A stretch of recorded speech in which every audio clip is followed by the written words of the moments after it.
guest is one of the most high-profile entrepreneurs in the country, former Brexit Party MEP and ex-chairman of Southampton Football Club, Rupert Lowe. In the clash with the House of Commons allegedly full of cocaine use, is it time to end the war on drugs? Does French President Emmanuel Macron have a problem with Britain?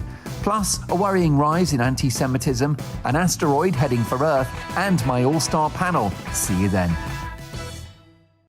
Hi, I'm Patrick Christie's. And I'm Mercy Moroki. And we're hosting a show right here on GB News, 9:30am till 12pm, every single weekday. Call to the point. We're going to be talking about all the big issues that matter to you at home in Britain. Absolutely, whether it's holding politicians to account, discussing what's taking place in the Channel, banging on about law and order, we're not afraid to do the absolute lot of it. Yes, and if you're thinking it, you can guarantee that we'll be saying it. Make sure you're here 9:30am till 12pm, every single weekday, right here on GB News for To The Point. You're watching GB News live across the UK and the world on our digital stream. GB News is Britain's news channel. We are the UK's home of discussion and debate from all perspectives. We are here for you. Don't forget to join our YouTube community by clicking on that subscribe button. And if you want the GB News app, you can click and catch up on programmes anytime. We love to hear from you, so email us. gbviews@gbnews.uk. Thanks for being part of the GB News family. My name is Andrew Doyle. Join me every Sunday evening at 7pm for Free Speech Nation. This is a show where we address current affairs and news stories of the week with the help of two wonderful comedian panellists. I brought in comics because I want to give it a lighter edge, and also they work for less. See you there.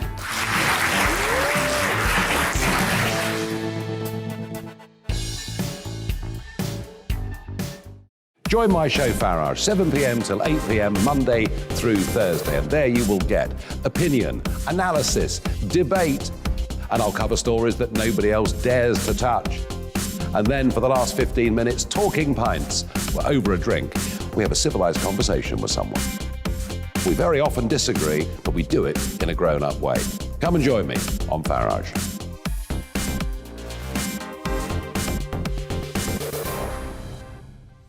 I'm Colin Brazier. I've reported from more than 70 countries around the world, covered wars from Afghanistan to Iraq, from Lebanon to the Balkans. I'm trying to bring that experience, that feel for events, to the studio.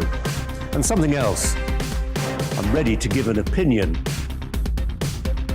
Today's stories with a spark. Brazier from 8pm weekdays on GB News.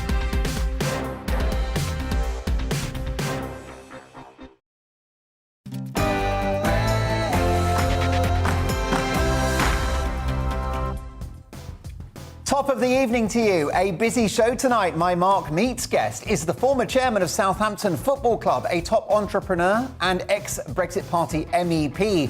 It is Rupert Lowe. This guy's done everything, and he joins me at 10. Is an asteroid about to hit the Earth?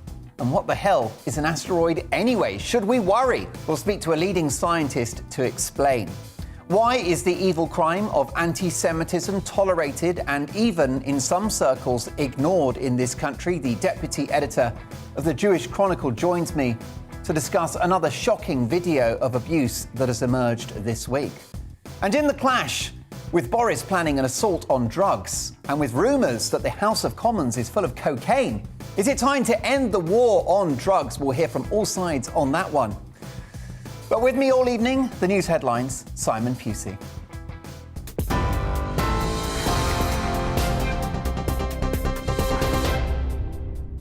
Thank you, Mark. Yes, I'm Simon Pusey. These are your latest news headlines. Officials have confirmed a further 86 cases of the Omicron variant in the UK, taking the total now to 246. It comes after the travel industry reacted with fury to rule changes, meaning all passengers arriving into the UK will need to take a COVID pre-departure test from Tuesday. The decision was made after data showed an increase in the number of Omicron cases linked to foreign travel. The first at-home COVID-19 treatment could be offered to patients by Christmas in an attempt to protect the vulnerable from the new variant.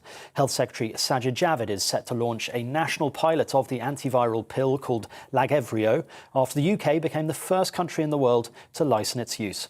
The NHS would be expected to deliver courses of the tablets within as little as 48 hours of a positive result. Professor Lawrence Young, Vice President of the Medical School at the University of Warwick, says this speed of delivery is the biggest concern.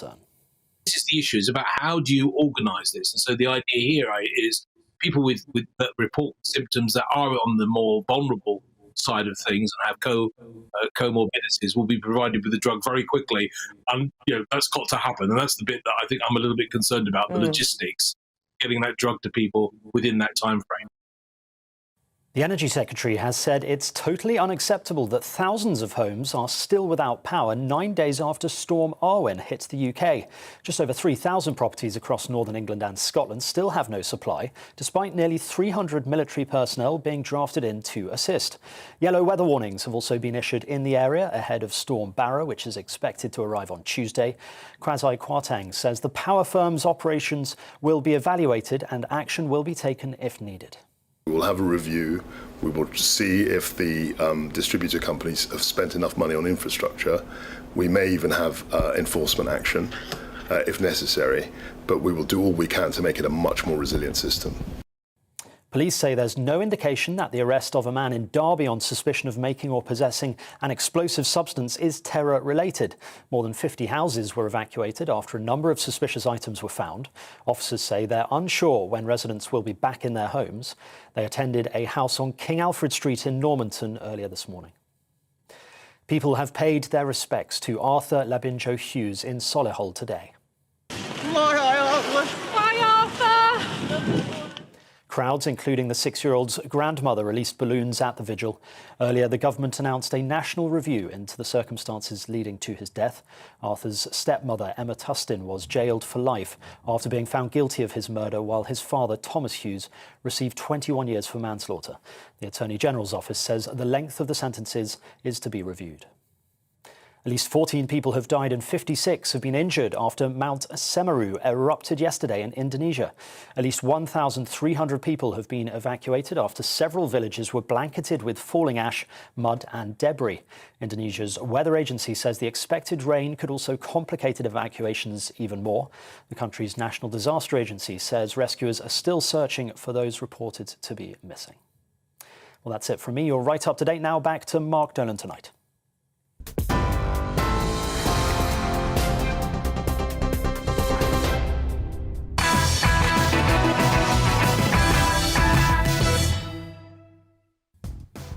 It's Sunday, December the 5th. You're watching Mark Dolan tonight, and we have a fabulous programme ahead, let me tell you. In the clash with rumours of widespread cocaine use in the Houses of Parliament, there's a surprise. And with the Prime Minister promising a crackdown across the country, is it time to end the war on drugs? Is freedom and individual responsibility the way forward? We'll hear from all sides on that one. We'll speak to the deputy editor of the Jewish Chronicle on why anti-Semitism appears to be tolerated in some quarters in this country and why it's on the rise. We'll discuss this hateful crime with Jake Wallace-Simons before 10. He's the deputy editor of the Jewish Chronicle. My Mark Meets guest was one of the highest profile figures in Premier League football in the 90s and into the 2000s. Rupert Lowe, former chairman of Southampton FC, entrepreneur and ex-Brexit Party MEP, is live at 10. A fascinating guy. So much to say about professional football, Brexit, global Britain and the pandemic. He doesn't pull his punches. You won't want to miss that one. And Saints fans, get your questions in now. mark@gbnews.uk. In frequently asked questions, science journalists are reporting an asteroid is just days away from hitting planet Earth. That's the last thing we need, isn't it? Well, what is an asteroid and should we be worried? I'll speak to the fascinating Dr. Sarah Webb at Swinburne University of Technology in Australia. In Uncensored, I'll catch up with Spiked Online's Mazer Myers about France and why they've got such a chip on their shoulder about the UK. Will the French ever grow up is the question posed in his article. And Fraser's live at 11. Reacting to the big stories of the day is my amazing panel, including Daily Mail journalist Charlie Peters. Can't wait to have Charlie back in the studio. Lots of opinions. It's never boring with Charlie around. Also, broadcaster and commentator, a very old friend of mine, Andre Walker. Yes, indeed, he won't be pulling his punches either. And writer, presenter and broadcaster Emma Webb. A very warm welcome back to the show, Emma. But my priority for the next 3 hours is to get your opinions on the national television airwaves. So get your comments in now and throughout the show. Mark at gbnews.uk. A big 3 hours to come. Nimrat is in charge tonight. We've got a fabulous set of guests, an amazing set of talking points. And remember, we don't do boring, not on my watch. So fire up the kettle, warm the pot beforehand, obviously, tear open the ginger nuts, and let's get to work. It is Sunday, but if you're having a drink, I'll let it go on this occasion. Nimrat, when you're ready, please.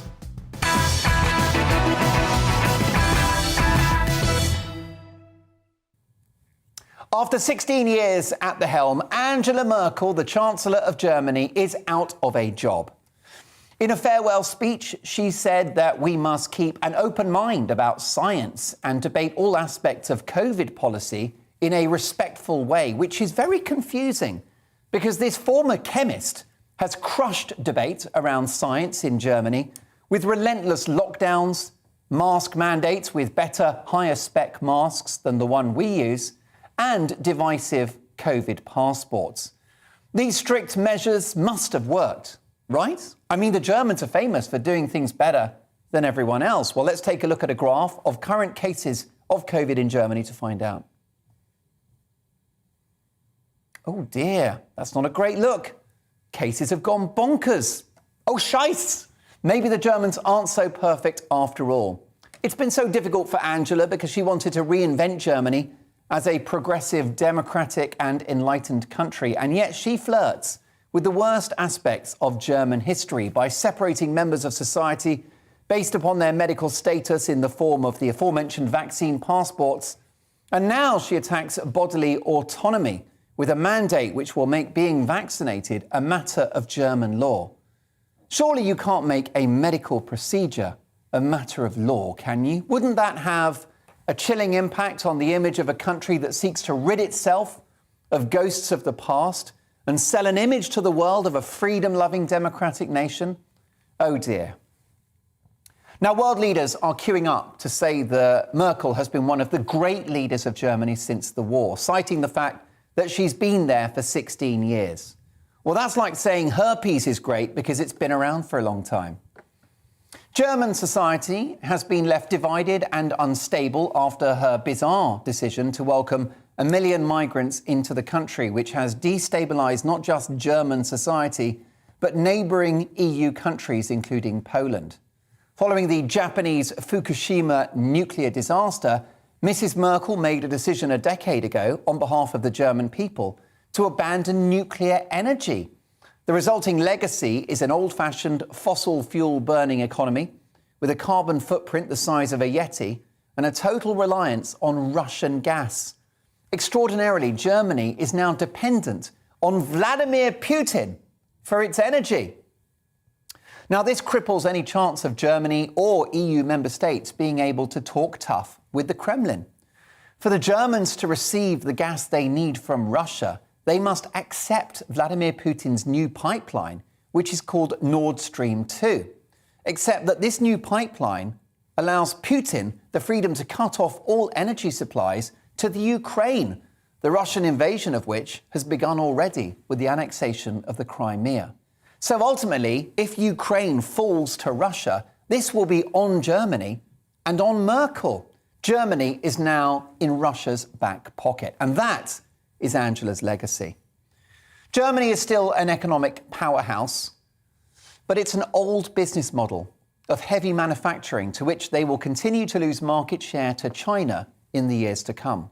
Britain, with its emerging green technologies, tech sector, digital expertise, innovation in science, creative industries, and a massive service sector, is anticipated to see Britain actually match Germany's economic output within the next 2 decades.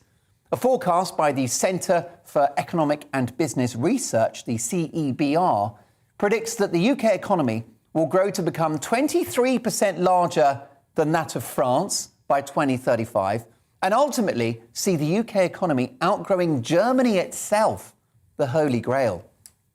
Today, the UK's economy is 43% smaller than Germany's, but by 2035, the CEBR predict it will be just 10% behind, and it will ultimately catch up. So what we've seen under Merkel is not an economic miracle, but 16 years of gradual decline. Germany's handling of the pandemic was much admired in the first few months of COVID, partly because of their world-class test and trace system. Except that by last Christmas, cases were through the roof, as they are now, and Mrs. Merkel admitted they had lost control of the virus. And as she exits office, once again Germany has nothing to show for their stringent measures and their better, higher-spec masks. Let's take another look at that graph. Doesn't make for great reading, does it? The German dream is over. I might get a tattoo of that graph somewhere on my body. But hilariously, perhaps Angela Merkel's greatest legacy is Brexit. Mrs. Merkel reflected the profound arrogance of EU leaders at the time when the then Prime Minister David Cameron went over to Brussels with his begging bowl, seeking concessions in order to prevent our departure from the bloc. He returned with thin gruel, and ultimately we left. Germany dominated the EU politically and economically, and yet Merkel couldn't give Cameron anything with which to satisfy the British people that the EU could change. It's been reported Mrs. Merkel dismissed the idea that the Brits would leave, and the rest is history.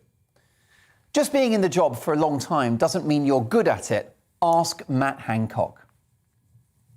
Germany is now a divided society in long-term economic decline, with a pandemic in full flight in spite of draconian and expensive restrictions. And now, with dangerous echoes of its own totalitarian past, Germany shouldn't mourn the passing of Merkel. They should celebrate Angela's ashes. Her legacy has left a sauerkraut taste in the mouth. She's gone from bad to Wurst. And if you think she was a great chancellor, just keep taking the Pilsner. Germany is an amazing country. I love its people, its cities and landscapes, its culture of expertise, its art, and its spirit of hard work and excellence.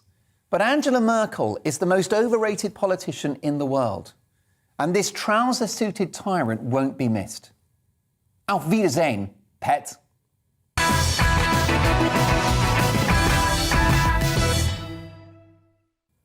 That's all the German I've got, I'm afraid, but with me to react not just to my big opinion piece, but the big stories of the day and tomorrow's newspaper front pages are the social and political commentator Emma Webb, writer and broadcaster Charlie Peters, and presenter and political commentator Andre Walker. Wonderful to have all three of you with me. Emma, am I a bit harsh on Angela Merkel there? Do you think she's one of the great German leaders post-war? Well, Mark, I thoroughly enjoyed your monologue. I think you're right. I think Angela Merkel is overrated. A long time ago, a very long time ago, I was actually a fan of Angela Merkel's. Boy, did that change. But I think with a figure like Angela Merkel, who has been around for so long, who's widely spoken of in affectionate terms as Mutti, the mother of Germany, this is quite a significant change for Germany. I think there'll be many people who don't remember a time when she wasn't really in her prime. And so in that sense, she has been an enormously influential political figure within European politics for a very, very long time. In terms of her actual results as a leader, as you pointed out there, in terms of COVID, but also her responsibility in the migrant crisis, which will have implications for Europe for many, many years to come. I think it's fair to say that she is an overrated politician, and I would join you in saying Auf Wiedersehen, Pet. Charlie Peters, will the German people pay the price for those 16 years in power? Well, it's yet to be seen, I suppose, but I think it's quite exciting to actually listen to someone be critical towards Angela Merkel on British television and indeed in British journalism in general. I think for her entire reign, and certainly towards the crescendo of her time as Chancellor, the discussion around Merkel has been one of sort of worship. She's treated not as a foreign leader, but as a foreign emissary. She is a sort of a diplomat from Berlin, not as a leader, someone we should criticise. and she is treated with enormous amounts of grandeur and respect without proper analysis of her legacy, which of course will unfold now. But as you've noted in your monologue, it doesn't look particularly rosy for our friends across the water. Andre Walker, was she Germany's Margaret Thatcher? Oh, absolutely not. Look, I think one of the big problems, and Charlie kind of touched on it, the reality is we in Britain are not particularly interested in what goes on continental Europe. So actually, most people really don't know what she did and really don't care particularly. I think that was true up until the migrant crisis. The way that she brought all those people over to Germany and then attempted to force Eastern Europe to take them on was really pretty disgusting, and it exposed how weak the European Union was. Similarly, her behaviour towards David Cameron was pretty awful. Although I have to say, had she actually given David Cameron a deal, we might have voted Remain. So good one, Angela. Well, yeah, but when it came to those negotiations, David Cameron went to Brussels with his begging bowl, but she threw him under the Mercedes-Benz bus, didn't she? And it's ironic, really, that this Europhile figure, perhaps the most dominant figure in European politics for over a decade, it possibly has a hand in Brexit. I mean, perhaps for that reason, you might love her, Andre, because she is one of the co-authors of Brexit. But that is an incredibly common thing, because the people who are obsessed with Europe are obsessed with ignoring democracy, obsessed with uncontrolled immigration, obsessed with damaging the economy. They are the biggest architects. There is no way Britain would have voted Leave had it not been for Tony Blair. Angela Merkel is absolutely the same. All of these people, because of the unchecked power, because of their willingness to ignore the public, they are the people that have galvanised. I genuinely think that people like Merkel and Blair did more than Farage to force us to leave the European Union. Although Emma, she clearly has some qualities. I mean, she stayed in power for 16 years, brokering a delicate coalition within German politics. And perhaps you can argue, notwithstanding Brexit, the cohesion of the European Union might be something that she can claim credit for. Well, there's no doubt that she's a phenomenal politician. She's a very smooth operator. As Charlie has said, she's a diplomat in the deepest sense of the word. She knows how to operate politically with other people, and she's been very successful in doing that. And that's the reason why her premiership has lasted for so long. Whether or not her impact on European cohesion is a sign of her success, I think possibly she sowed seeds of division throughout Europe with the sort of heft of German influence within the European Union. We're not the only country within the European Union that is extremely dissatisfied with the situation. There have been movements in Italy, in France, in the Netherlands.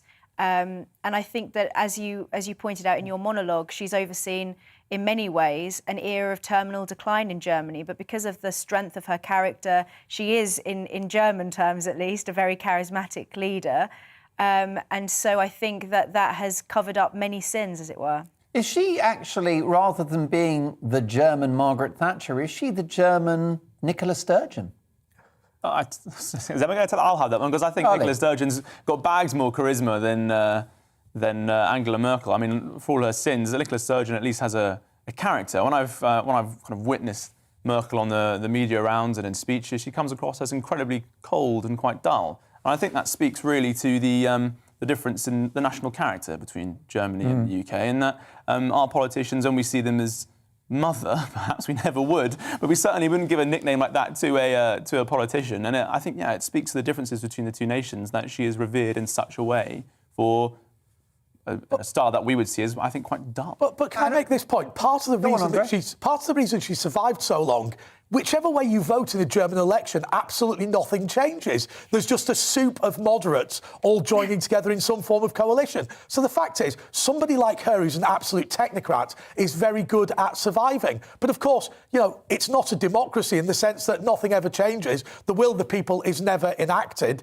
It's just a case of what deal can be done behind the scenes in Berlin. And she's brilliant at that.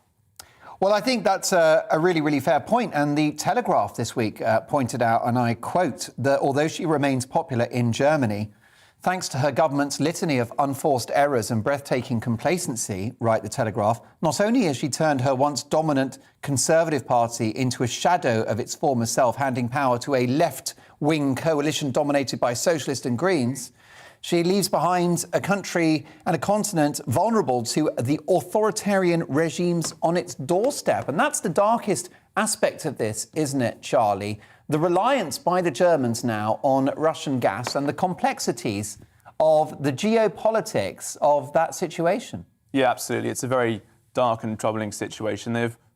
She and her style of politician in Brussels and throughout the continent in being cold and technocratic have, I thought, inspired a new wave of European politics, which I think makes a lot of people inside Brussels very nervous. And when they've weakened their political base, they will, of course, look to further afield for support. And I think it's quite nervous that Moscow is now lapping up this opportunity.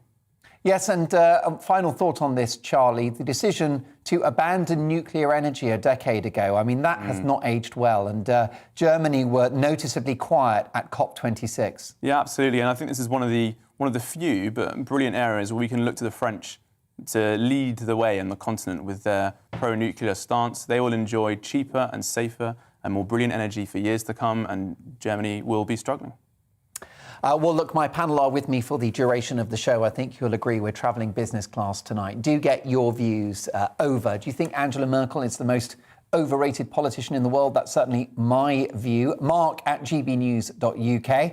Lots to come. We're going to have a look at the worrying rise in anti-Semitism. We'll speak to the deputy editor of the Jewish Chronicle. But after this, in The Clash, should we end the war on drugs? And why is the House of Commons full of cocaine? Find out after this.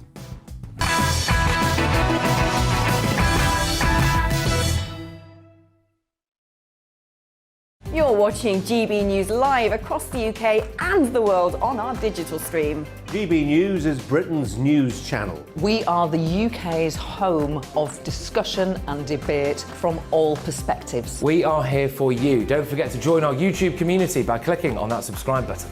And if you want the GB News app, you can click and catch up on programmes anytime. We love to hear from you, so email us. gbviews@gbnews.uk. Thanks for being part of the GB News family. My name is Andrew Doyle. Join me every Sunday evening at 7 p.m. for Free Speech Nation. This is a show where we address current affairs and news stories of the week with the help of two wonderful comedian panellists. I brought in comics because I want to give it a lighter edge, and also they work for less. See you there.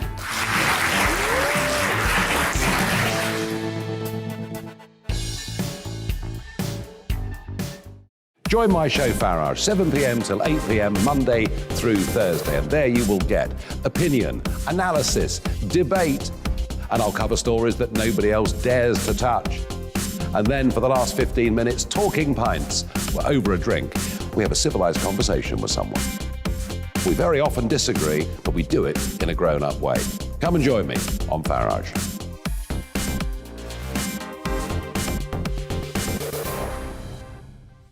I'm Colin Brazier.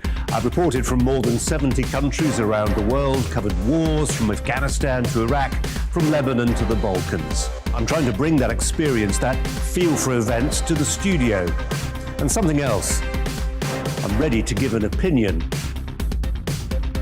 Today's stories with a spark.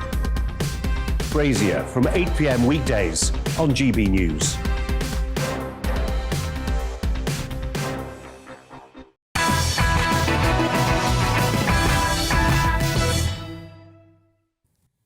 It's time now for The Clash, in which we debate a big story of the day from opposing points of view. Middle-class cocaine users could have their passports and driving licences taken away in a government crackdown, according to Boris Johnson in an interview with today's Sun on Sunday. The PM said there's a group of people who use drugs to fuel a lifestyle without being sucked into the cycle of prison. These people think it's a victimless crime, but it's not. We're going to look at new ways of penalising them. He went on to say things that will actually interfere with their lives. So we'll look at taking away passports and driving licences. Ahead of a new drugs strategy to be announced tomorrow, the PM said there are two categories of people using illegal substances in the UK. Around 300,000 heroin and crack cocaine users who drive most drug-related crime and are constantly locked up and in need of rehabilitation. And a separate group who consume drugs recreationally without any noticeable problem but who are feeding demand and supporting the drug dealers' business model. So what is the way forward? With colossal police resources spent pursuing recreational users, is it simply time to end the war on drugs? To debate this, I'm delighted to welcome public relations consultant Oscar Redtrop, and I'll bring my panel in as well. Emma Webb, Charlie Peters and Andre Walker. Let me start with you, if I can, Oscar. Do you think that we should end the war on drugs, which other countries appear to have done? No, I don't. I don't believe that's the right way forward. I'd have to say, in all fairness, today's news, in terms of the policy instrument, in terms of passport restrictions and the like, I think that's wrong. I think, however, the fact that we're talking about this issue is important. I have to say, there's been many a dinner party that I'm sure the middle classes, sit and they enjoy their £40 bottles of red wine. Half the cabinet, Oscar. well, may very well be. I won't speak on their behalf. And they talk about the free-range food they eat and all the amazing humanitarian causes they do. And they take Class A drugs, and we all know the supply chain of those Class A drugs results in the devastation and deaths of thousands of people across the world. That's hypocrisy for me. I think hypocrisy should always be looked at. But Oscar, just think of the hundreds of hours that police officers put into pursuing middle-class cokeheads and also people having the occasional marijuana spliff. I mean, these are not hardened criminals, are they? And I understand that their consumption of these substances feeds an industry, but it's not exactly the big game, is it? No, they're not hardened criminals, but and so in that sense, I think maybe the policy solution is probably a public awareness campaign. It's easy to forget, long before I was born probably, but nonetheless, drink driving at one point was accepted, and now those adverts, those visceral adverts we see day in, day out, it's completely unacceptable now. It's not involved in our day-to-day lives. And I think the same should be done with this issue. I think those middle-class drug users need to know that it isn't just an hour of fun for them, that actually there are repercussions and there are shockwaves throughout the world. If I may just lastly, I worked very closely with Sean Bailey on his mayoral campaign. I know he's... Congratulations, a very successful one. Well, it was in the end, yeah. And part of that success was, there's not a politician that perhaps more in the UK that I would listen to more than on crime than Sean. Yeah. And he always told me it is always interlinked. It is always interlinked, hard users or soft. But Oscar, it sounds to me like you're recommending something similar to prohibition, where you're basically trying to get people to stop consuming the substance that they enjoy. And that's a very discredited policy. You're never going to stop people hoovering up the Colombian marching powder, are you? Very, very nice term there, Mark. No, but I think... Too much knowledge? Not at all, not at all, not at all. But I think information is the key here. My core is probably aligned with yours in the sense that I do favour less government. I don't want nanny state. I don't think providing people with a strong message and telling them, hey, guys, you want to sit with your neighbours and talk about how amazing it is, the free-range chicken you just bought at Waitrose. Actually, and I'm sure, Mark, you probably agree, do you not want to stare those people down in the face and say, hey, when you take cocaine, there's actually people who are dying, and actually those people are dying to county lines, and they're dying far across the world in Colombia. You're not all that great. I mean, would you not take a bit of pleasure doing that, Yeah, Mark? but you can't stare those people in the face because they're so twitchy and they're not great with eye contact. But I think you raise a really good point, Oscar. I mean, let's open it up to my brilliant panel tonight. Emma Webb, what do you think? Oscar raises a good point. This is an evil industry, and people that use drugs recreationally ought to know the consequences.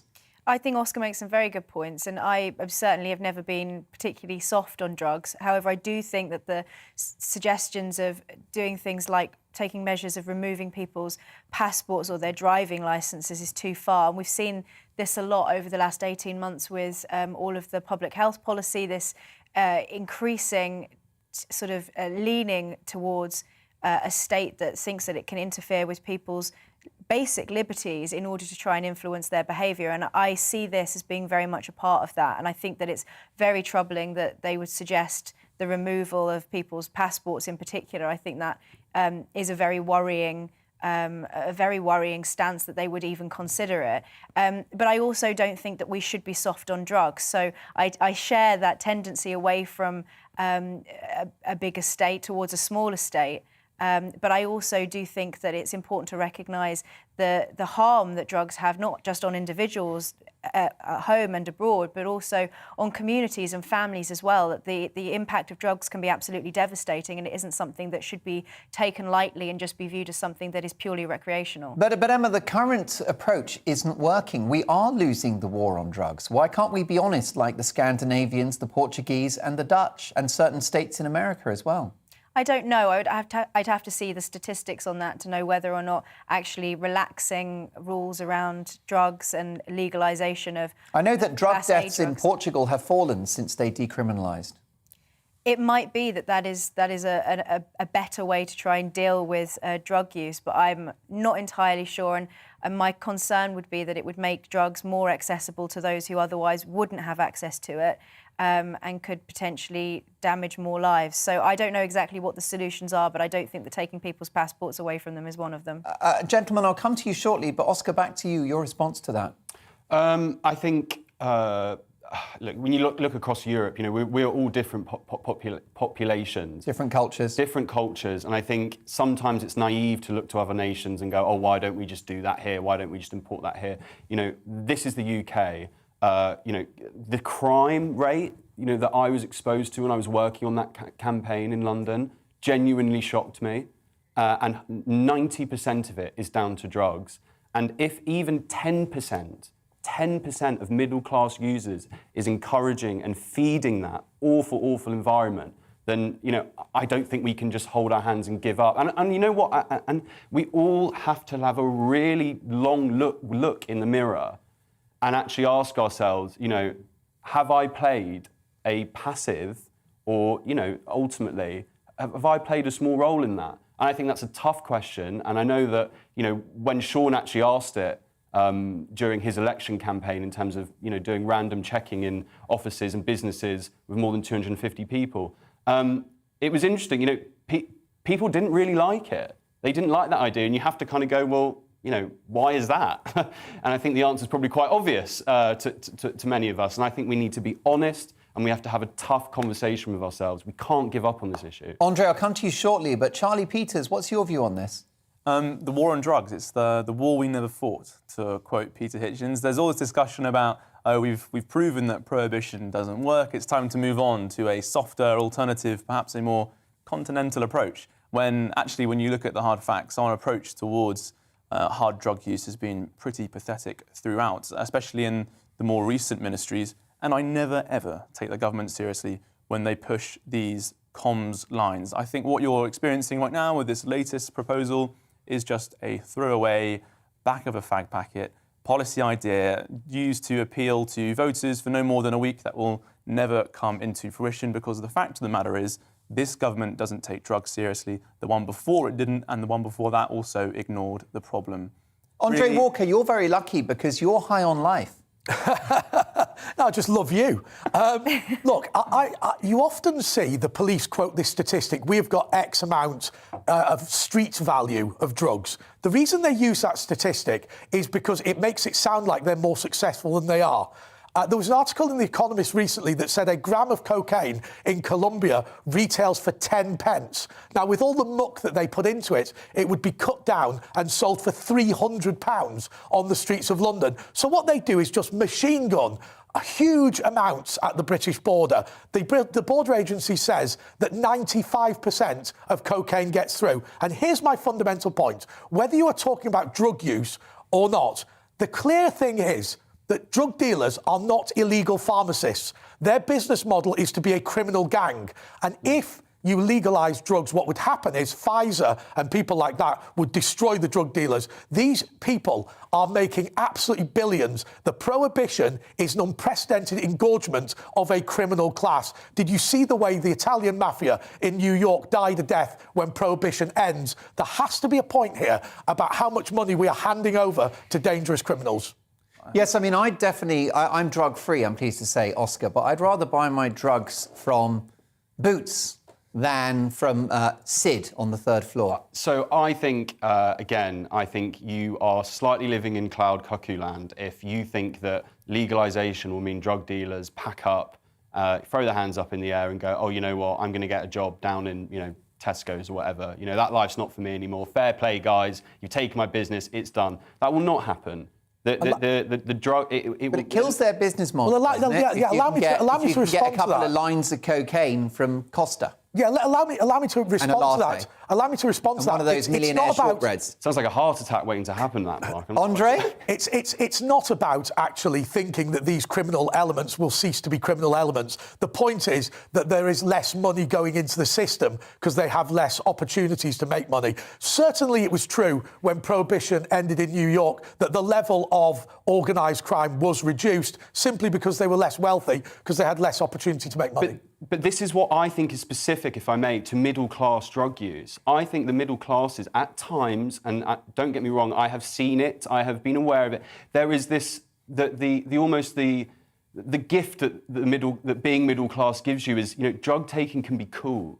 And I think when you legalise drugs, and it is walking into the boots, all of a sudden it isn't cool anymore. And actually, like, so to my point, I think like they still want to. Illegal drug users would still make money from the middle classes. And I think, again, this is another reason why this is not a demographic that we should just let carry on and do exactly as they please.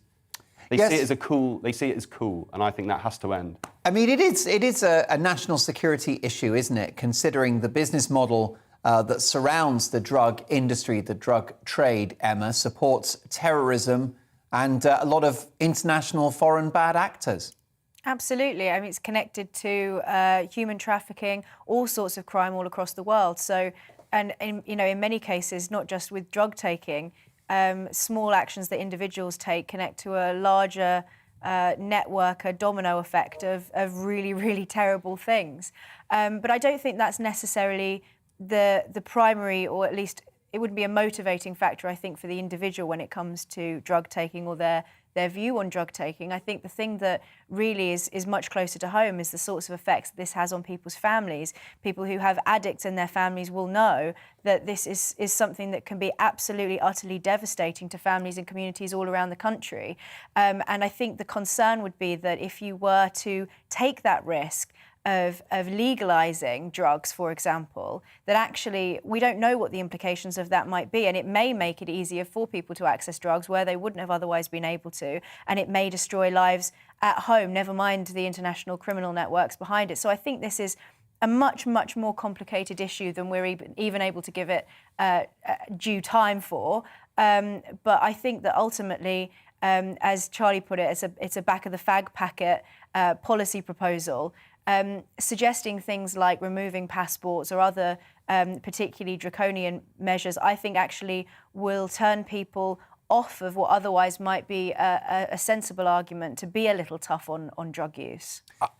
Can I just say this, though? I do think that if you are somebody who is a hard drug user on a regular basis, I think taking the driving licence, not as a punishment, might be a wise move. Yeah.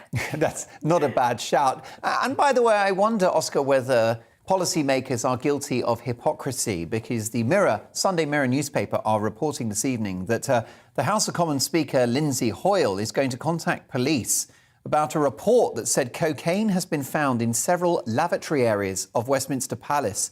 He pledged to raise the issue with the Met Police and says that those who flout the law should face punishment.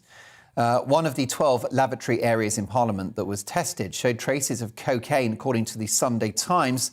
The House of Commons, which is responsible for the running of the Palace of Westminster, the Commission of the House of Commons, was considering allowing the use of sniffer dogs to detect users. I mean, this problem is everywhere in our society, including in the corridors of power. It's quite interesting timing, that, isn't it? The rushed-out policy press release from the government, and then this coming out. Now, what I would say is I worked in Parliament for around 8 months during COVID, so, God, you know, feels a long time ago now, but nonetheless, you know, Lindsay Hoyle is a really, I think, skilled, really skilled guy, and I think he will get to the bottom of this. Pretty sharpish, actually, so we may see some interesting results. It does bring me back to the Conservative leadership election in 2019. Did we not all find it a little bit cringe? You know, it felt like they were queuing up to almost declare that at some point they may or may not have taken illegal drugs. I wonder if we're going to see the media rounds of a similar nature in the coming days and weeks. Fascinating conversation. What's your view? Are we losing the war on drugs? Should we end it? My thanks to PR consultant Oscar Reddrop and my panel of Emma, Charlie and Andre, who return at 10:40 for more big stories of the day in our news agenda. We've asked you your opinion on Twitter, and here are the results of our Twitter poll. 56.3% say yes, we should end the war on drugs. A slight majority there, 43.7% say no. I'll get to your emails shortly. But next up, we'll have a look at the worrying rise in anti-Semitism in this country. We'll speak to the deputy editor of the Jewish Chronicle. And coming up at 10 o'clock, my Mark Meets guest is the former football chairman of Saints, Southampton FC, ex-Brexit Party MEP, entrepreneur Rupert Lowe is live at 10. Get your questions in now, mark@gbnews.uk. A fascinating guy. We'll talk about the pandemic, about Boris, about global Britain, and much, much more. So lots to get through. I'll get to your emails next. See you in 2.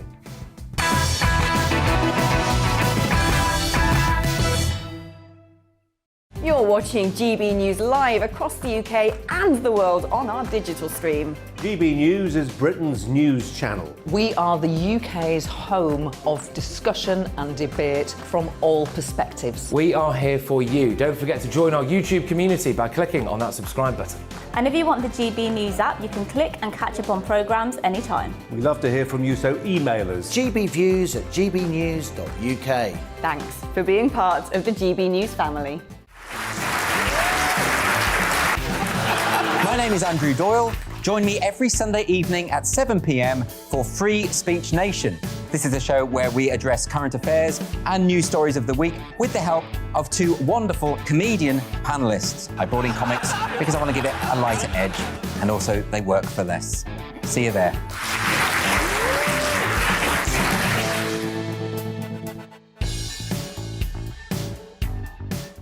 Join my show Farage, 7 p.m. till 8 p.m. Monday through Thursday. And there you will get opinion, analysis, debate, and I'll cover stories that nobody else dares to touch.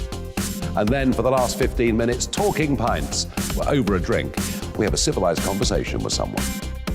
We very often disagree, but we do it in a grown-up way. Come and join me on Farage.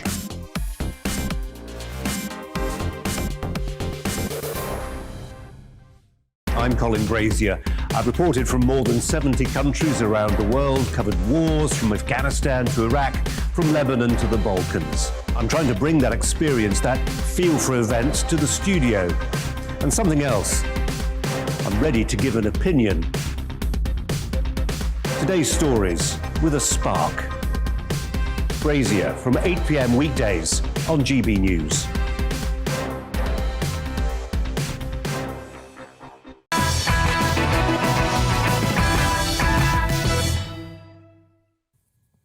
Big response to my big opinion piece, which is now online. Many thanks to Francesca and George for crafting that one. You can go to Twitter at GBNews and have a look at my views on Angela Merkel. I take the view that it's been 16 years of decline for Germany. Britain is set to overtake Germany in the next 2 decades.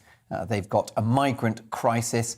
They've got a pandemic which has gone absolutely bonkers in spite of a lot of strict COVID measures. So I don't think her legacy is a good one. She also chose to cancel nuclear energy projects a decade ago, which is not a good look right now. But what's your view? Joe says, Mark, Angela Merkel was a product of her time, a product of her society that wanted a steady-as-you-go character rather than a strong man due to obvious historical reasons. No matter how dull she may appear, I would take her over Boris the buffoon, treasonous Theresa and Cameron the corrupt every time.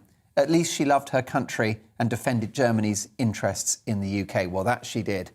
That might be part of the problem. But thank you so much for your thoughts on that one, Joe. On legalising drugs, Robert says, Mark, drug pushers peddle death. And Jim says, Mark, prohibition in the USA did nothing but fund organised crime. The biggest danger to drug takers is buying from a criminal. The biggest danger to the public is druggies that can't afford their next fix. 70% of crime is drug-related, says Jim. Kill the market and supply a clean product cheaply and legally with a warning message on it, just like cigarettes. A very creative and fresh idea from Jim. Jim, thank you so much for that. Keep your opinions coming. Mark at gbnews.uk. Now, a video has been shared online showing a gang of men harassing a group of Jewish people on a bus, spitting, cursing, making obscene gestures, and even appearing to perform a Nazi salute. This was a group of Jewish teenagers being taken by their rabbi to see the Hanukkah lights at Trafalgar Square. They had stopped on Oxford Street, and by way of celebration, they left the vehicle to do a Jewish dance on the pavement. The abuse they suffered is appalling, and the footage has rightly shocked a nation. But why doesn't anti-Semitism get the same airtime as other religious hate? And why is racism towards Jewish people seemingly both tolerated in some quarters, and why is it on the rise? Well, to discuss this, we're going to speak to the deputy editor of the Jewish Chronicle. But before we speak to my next guest, let's have a look at what happened in central London a few days ago.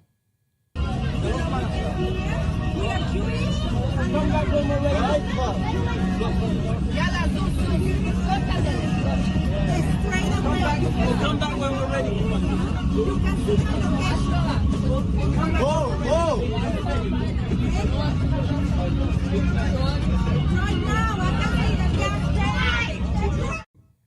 Truly shocking stuff. Jake Wallace-Simons is the deputy editor of the Jewish Chronicle, and he joins me now. Hi, Jake.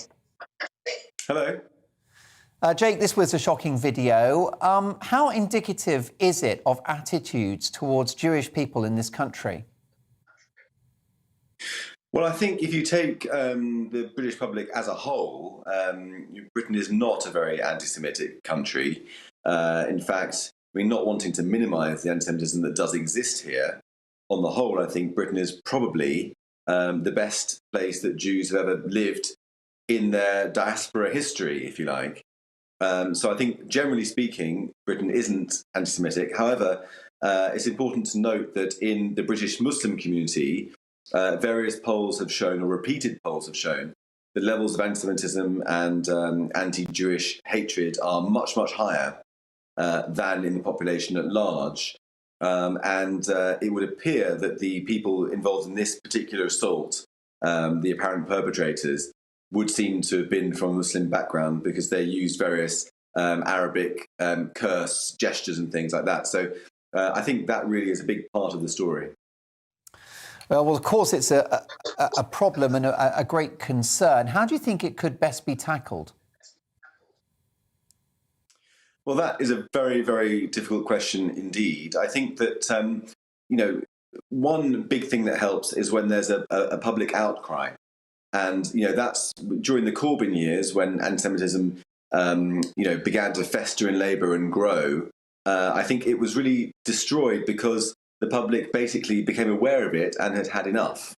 And the stronger public feeling was against the anti-Semitism in Labour, the more difficult it became to sustain at the ballot box. And I think that the more people speak out against anti-Semitism and stand up for Jewish people, the more taboo it becomes and the more people become aware of what anti-Semitism is, what constitutes it. And sooner or later, the message will get through to people in the Muslim community who hold anti-Semitic views as well as everybody else, that it isn't acceptable in society and you can't go around being open with these sorts of views at the very least. And hopefully from that point on, it will begin to reduce further. But this is something that's, it's been around for thousands of years. It isn't going to ever go away completely. A lot of focus on the Black Lives Matter movement in the last couple of years. What's your view of how the media reports anti-Semitism in this country?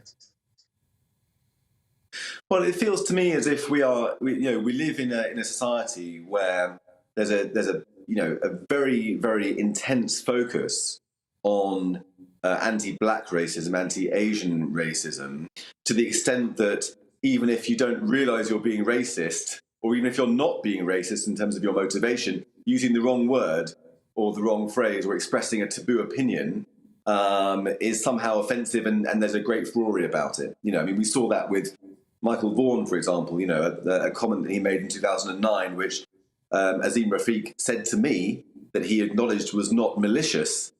Nonetheless, the England captain's being held to account for it. And yet when it comes to anti-Semitism, this sort of stuff happens in the street. And that's where the bar is for anti-Semitism. It's not a microaggression. It's not using the wrong term. It's not, unconscious bias. This is pretty damn conscious. This is actual naked race aggression and race hatred on Oxford Street. So it feels like in order for it to come to people's attention and provoke the sort of outrage that we now are seeing, it needs to be pretty bad. And a lot of anti-Semitism, unfortunately, passes people by because the radar is not so kind of carefully calibrated as it is for even the smallest notion of anti-black prejudice. Well, it strikes me that anti-Semitism has to be reframed in the national conversation as racism. Yeah, I mean, it's interesting that anti-Semitism has its own term, and it's a species of racism, but it's not the same as racism because it has unique characteristics. I mean, one of those characteristics, for example, is that in the mind of the anti-Semite, or in a mind that has some anti-Semitic assumptions somewhere in it, there's a sense that Jews are very powerful. They're somehow pulling strings behind the scenes or controlling the world's media, or just very affluent or very well connected or something like that. And so therefore, if you have that assumption, then you're being prejudiced against Jews in some way, or disliking Jews, or being, sort of feeling uncomfortable about Jews. It feels reasonable because you're kind of punching up. You know what I mean? You're sort of, you're just reacting against a powerful oppressive force, which is, and in actual fact, of course, the whole premise of that is wrong. Jews are not behind, putting the strings behind the scenes, and aren't in charge of the banking system, and aren't in charge of the media and all the rest of it.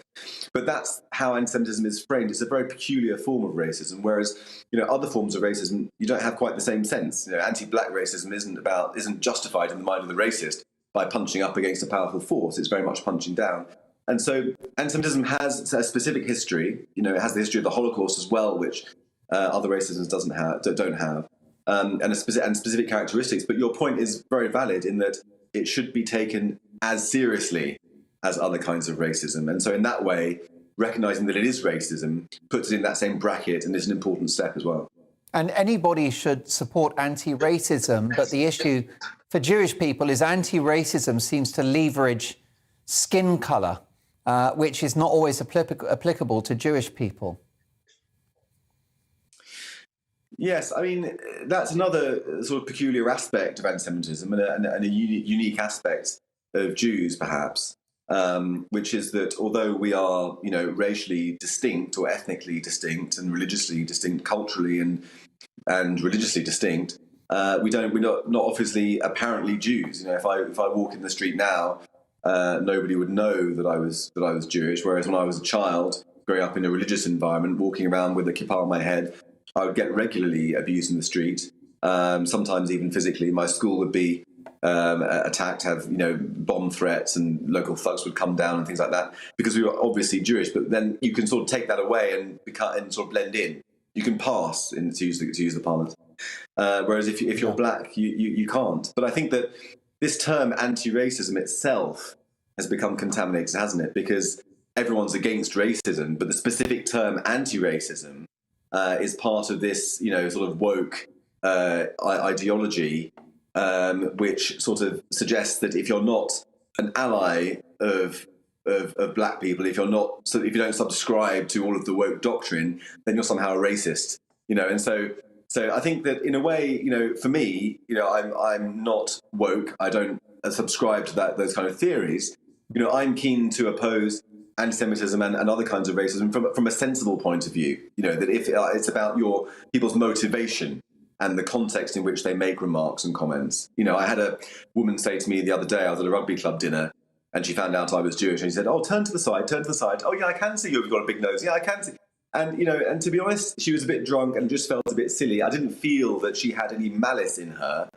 Whereas people who, believe that Israel is somehow controlling MPs and has a disproportionate power over British politics and media and so on, that feels much more dangerous and malicious. Jake, I'm deeply grateful for your time. Jake Wallace-Simons is the deputy editor of the Jewish Chronicle. Coming up in Mark Meets, I will be speaking to Rupert Lowe. Very excited about this. Get your questions in now. Mark@gbnews.uk, former chairman of Saints FC, Brexit Party MEP. We'll talk Boris, Brexit, the pandemic, and much more. See you shortly. It's time to remind ourselves there's always another winter. Canary Islands sponsors the weather. Looking ahead to tomorrow's weather, and the UK is looking mostly cloudy with a band of rain pushing eastwards, followed by sunshine and showers. Let's take a look at the details. A damp and cloudy start to the day in the southwest, with rain and drizzle spreading eastwards in the morning. This will be followed by brighter spells and blustery showers. Across the southeast, a dry but cloudy start, though rain will move in from the west throughout tomorrow morning, with heavy outbreaks at times. Across Wales, it will be a wet morning with outbreaks of rain and drizzle, some turning heavy, becoming drier and brighter into the afternoon. A cloudy start across the northwest of England, with a band of rain pushing eastwards through the morning with a chance of some hill snow and heavy bursts of rain at times. It will be mostly dry but cloudy at first across northeast England, though rain and drizzle will move in from the west throughout the morning, with some heavy outbreaks, particularly over higher ground. A wet start to the week across southern Scotland with rain and hill snow. This will clear to the east later tomorrow and followed by bright spells and blustery showers. After tonight's rain clears to the east, there will be a mixture of bright spells and blustery showers across Northern Ireland tomorrow morning. These showers will be heavy at times. A generally unsettled start across the UK with outbreaks of rain for most and hill snow in the north at first. And that is how the weather is shaping up during tomorrow morning.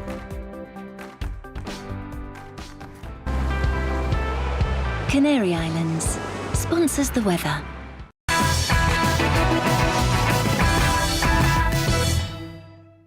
You're watching GB News live across the UK and the world on our digital stream. GB News is Britain's news channel. We are the UK's home of discussion and debate from all perspectives. We are here for you. Don't forget to join our YouTube community by clicking on that subscribe button.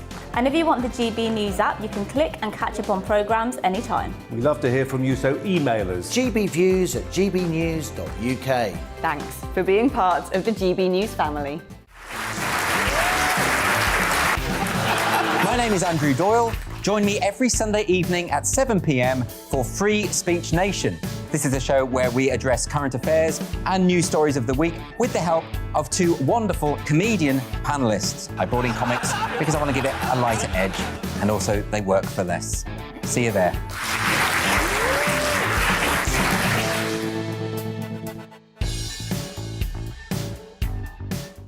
Join my show Farage, 7 p.m. till 8 p.m. Monday through Thursday, and there you will get opinion, analysis, debate, and I'll cover stories that nobody else dares to touch.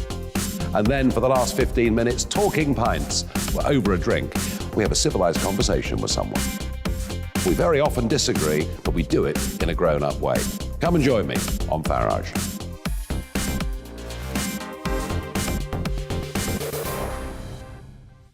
I'm Colin Brazier. I've reported from more than 70 countries around the world, covered wars from Afghanistan to Iraq, from Lebanon to the Balkans. I'm trying to bring that experience, that feel for events, to the studio. And something else, I'm ready to give an opinion. Today's stories with a spark. Brazier from 8 p.m. weekdays on GB News.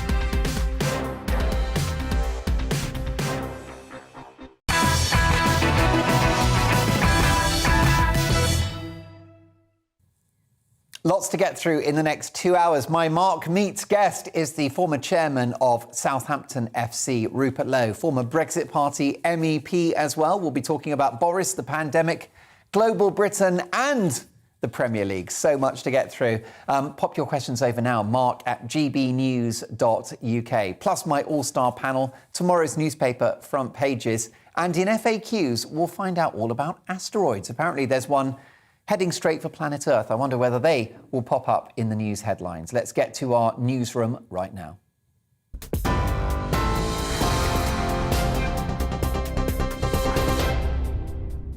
Thank you, Mark. I'm Simon Pusey. These are your latest headlines. Officials have confirmed a further 86 cases of the Omicron variant in the UK, taking the total to 246.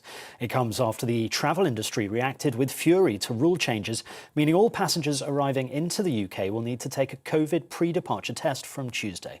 The decision was made after data showed an increase in the number of Omicron cases linked to foreign travel. The first at-home COVID-19 treatment could be offered to patients by Christmas in an attempt to protect the vulnerable from the new variant. Health Secretary Sajid Javid is set to launch a national pilot of the antiviral pill called Lagevrio after the UK became the first country in the world to licence its use. The NHS would be expected to deliver courses of the tablets within as little as 48 hours of a positive test. Professor Lawrence Young, Vice President of the Medical School at the University of Warwick, says the speed of delivery is the biggest concern. This is the issue, is about how do you organise this? And so the idea here is people that report symptoms that are on the more vulnerable side of things and have comorbidities will be provided with the drug very quickly. And that's got to happen. And that's the bit that I think I'm a little bit concerned about, the logistics, getting that drug to people within that time frame. Police say there's no indication that the arrest of a man in Derby on suspicion of making or possessing an explosive substance is terror-related. More than 50 houses were evacuated after a number of suspicious items were found. Officers say they're unsure when residents will be back in their homes. They attended a house on King Alfred Street in Normanton earlier this morning. People have paid their respects to Arthur Labinjo Hughes in Solihull today. Crowds, including the 6-year-old's grandmother, released balloons at the vigil. Earlier, the government announced a national review into the circumstances leading to his death. Arthur's stepmother, Emma Tustin, was jailed for life after being found guilty of his murder, while his father, Thomas Hughes, received 21 years for manslaughter. The Attorney General's office says the length of the sentences is to be reviewed. At least 14 people have died and 56 more are injured after Mount Semeru erupted yesterday in Indonesia. At least 1,300 people have been evacuated after several villages were blanketed with falling ash, mud and debris. Indonesia's weather agency says the expected rain could complicate evacuations even more. The country's National Disaster Agency says rescuers are still searching for those reported missing. No asteroids, I'm afraid, Mark, but you're right up to date. Now let's get back to Mark Dolan tonight.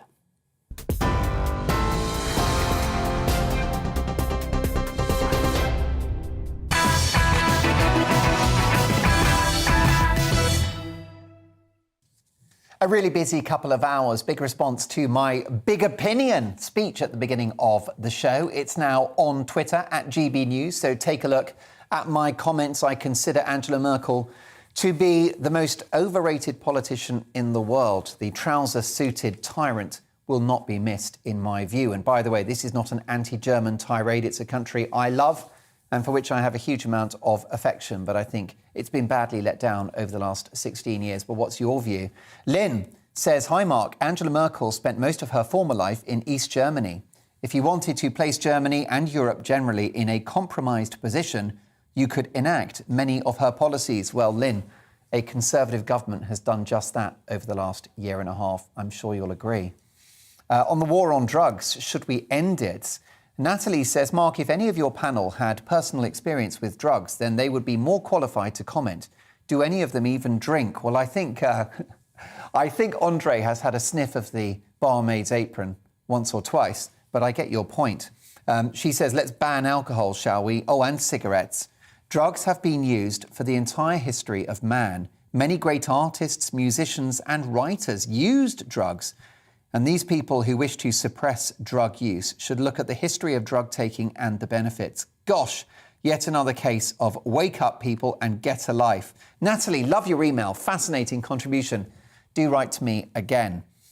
Love all of your emails. As you know, it's the best bit of my show when you get in contact. Sandra says, Mark, I'd love to know, in terms of anti-Semitism, who those thugs are spitting at young Jewish people. Are they British? Are they even in the country legally? I'm tired of hearing British people being called racist or anti-Semitic. Maybe these thugs arrived on a beach recently in a dinghy, writes Sandra. Frank, dear Mark, anti-Semitism in the UK is a direct consequence of our multicultural society. And Nina says, hi, Mark. I have a few Jewish friends and I'm getting really upset with the anti-Semitic feel from the hard left. Traditionally, the Jewish community would rely on Labour to stand up for the values and the communities within the Jewish faith. Now we find that the left are letting them down and allowing them to be blamed for the actions of a former president of Israel. Now, my friends are delighted that that former president is no longer in power.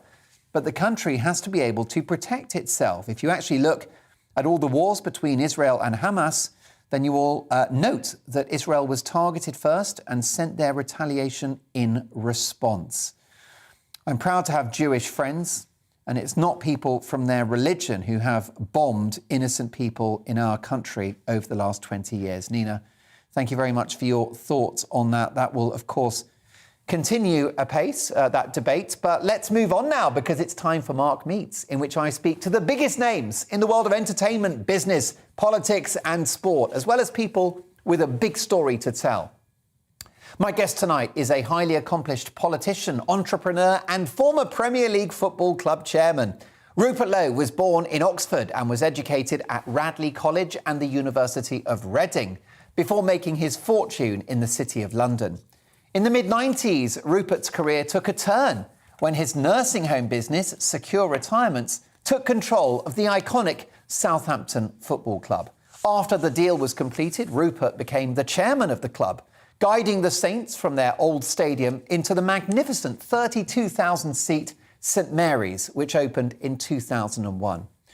During most of his tenure, the Saints managed to maintain their Premier League status, fighting off relegation on more than one occasion before finally dropping out of the top tier in 2005. Over the years, Rupert hired some of the most high-profile managers in the game: Davy Jones, Glenn Hoddle, Stuart Gray, Gordon Strachan, and Harry Redknapp, I should say. And in 2003, Southampton reached the FA Cup final and qualified for the UEFA Cup for the first time in nearly 20 years. Not satisfied with a successful career in business and as a football club chairman, Rupert Lowe stood for election as the referendum party candidate for Cotswold in 1997. At the election, he also took an active role in the successful Vote Leave campaign in 2016, and he won a seat for the Brexit Party in the West Midlands constituency in the 2019 European parliamentary elections. So what are his thoughts on Brexit, the government's handling of the pandemic, about which he has been a vocal critic, the world of business, and the current state of the Premier League? So many questions. I'm delighted to say my Mark Meets guest tonight is Rupert Lowe. Hi, Rupert. Good evening, Mark. Pleasure to be on your show. Great to have you on the show. One of the country's most high-profile entrepreneurs. What the hell were you thinking getting into football? Well, it happened really by default. You couldn't have made it up, actually. I was, as you say, you forgot one part of my education, which was the Dragon School in Oxford, which, as you say, I'm an Oxford boy. That's probably my favourite part of my education. I love the Dragon School. Unfortunately, it's gone a bit woke, like a lot of educational establishments these days. But in those days, it was fantastic. So football, I was in the City, as you quite rightly say, for quite a long time. I worked for worthy names like Baring Securities, Morgan Grenfell, Phillips and Drew, and I was a commodity broker at the outset. I started actually in insurance, in Lloyd's Insurance, so I've done quite a lot of things in the City. And people say I had a retirement home, but I didn't actually have a retirement home business. What happened is I rescued Secure Retirement, and we got it a listing on the stock market. And when I left Morgan Grenfell, I went and worked at Secure Retirement, and we ended up doing a reverse takeover of Southampton Football Club. We were going to make it a retirement-related business, but in the end, we widened our search to leisure, and somebody brought us Southampton Football Club. So we ended up doing a reverse takeover, the logic being that we brought management and money and a listing. And obviously they were at the Dell, which was only 15,500 seats. They'd been struggling with relegation, but avoided it for some time. But they were always sort of in the mixer at the end of the season and had some wonderful ups and downs, which I enjoyed my first season after I took over. We built St Mary's, as you say, but I think the proudest achievement for me was building the academy. I took a personal interest in the academy.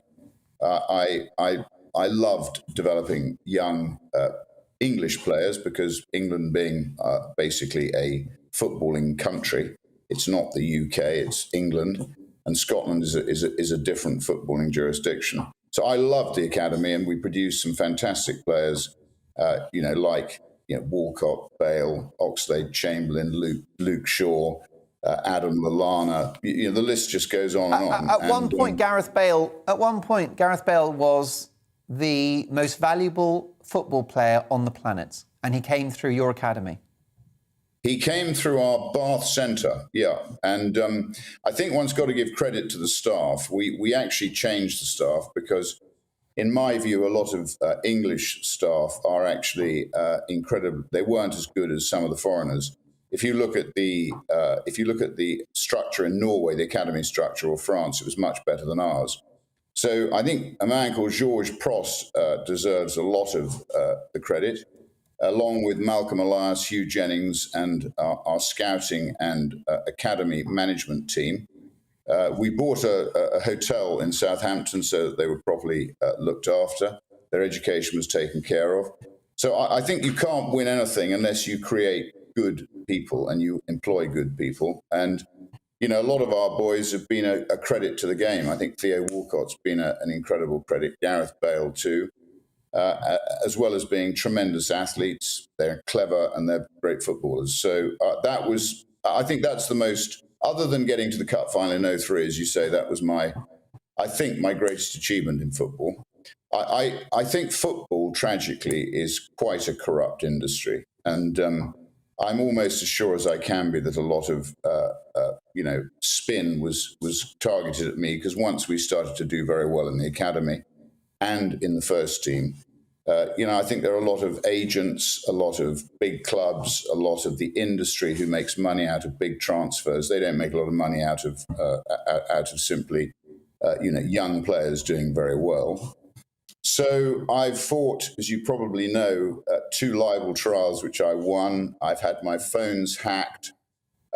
It's quite a dirty industry, and I think it's a great pity, because we have the best raw material in terms of our talent and our people. And if we had a better structured industry, I think we could win the World Cup on a very regular basis. But sadly, a lot of people in the industry put profit before they do actually the success of English football. And Rupert, you became a very high-profile public figure. As you said, you were perhaps targeted by some bad actors, but also, of course, sometimes you felt some heat from the Saints fans. That's the nature of football. Was that an uncomfortable role, your public role? Because hitherto you hadn't been on a sort of platform, a public stage like that. Well, I don't think football is for a shrinking violet, Mark. Probably the best story I have from my early days was when I actually was going to become chairman, and did become chairman of the holding company, not the football club. And then a wonderful man called Guy Ascombe, who I worked with, we were going to be relegated my first season. And the Saints didn't ever have a chairman who played sport. Well, I actually played quite a lot of football at the Dragon School. Hockey, I was a 2-year colour at my public school, and then I played quite a lot of hockey at the Lansdowne Hockey Club in Cheltenham. So I was a reasonably good hockey player, striker, knew the way around to the box. Sometimes good strikers stand still, sometimes they move. So I managed to play a part in keeping us up that first year. And then the second year, I hired Dave Jones because Graham Souness left. And we were doing very badly. I think we had 1 point from the first 10 games of the season. And the joke going around was, what's the difference between Southampton and a cocktail stick? And the answer is a cocktail stick's got 2 points. So there was a game we played against Leeds United. We lost 2-0 at the Dell. And shortly before the end of the game, the chant from the Saints fans was, Rupert Lowe is a Wanker. So I assured my wife it wasn't true, who was sitting next to me. And I also went to a dinner party that night, and I was there with a chap called Brian, and I said to him, Brian, I don't really understand what's going on. I've done my bit. I've kept the Saints in the league. I've hired a new a manager. I actually prefer to call them head coaches because not many of them can manage, but head coach is a better name for them. And I said, they're all there, 15,500 of them were chanting, Rupert Lowe's a Wanker. So he took a moment to reply, lifted up his wine glass, and he said, he looked at me, and And he said, well, I suppose you've got to look at it this way, Rupert. 15,500 people can't all be wrong. So that was the sort of that was my baptism. And as I say, I'm pretty sure there was some malign forces being railed against us, because that's how the big clubs control football. They control it through the media, through the journalists, and obviously through the agents who often get into the players. So I had a great time. I love sport. I love being involved in football. I was involved in the Premier League. I was involved in Wembley National Stadium. Obviously, we did a lot of financing of the new stadium, and as you say, we got to the cup final in 2003. We lost 1-0 to Arsenal, but look, it was a great game, and I Rupert, they always get lucky. Sorry? The Arsenal always get lucky. The Arsenal got a bit lucky that day.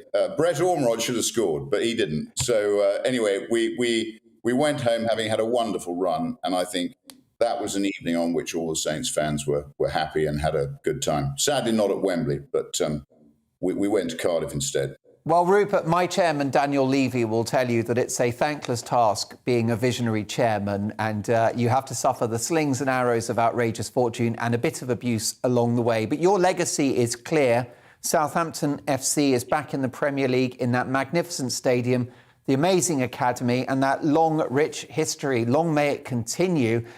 Briefly, let's power through some questions. I mean, just before we get to Boris and Brexit and your political career, I would have thought one of the most important jobs of the chairman is the selection, the recruitment of the right manager.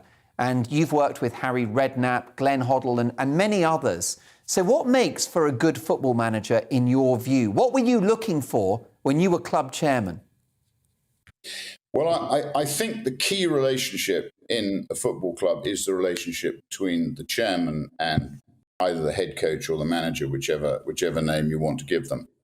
And the key to the success is that the chairman has the power to choose that person.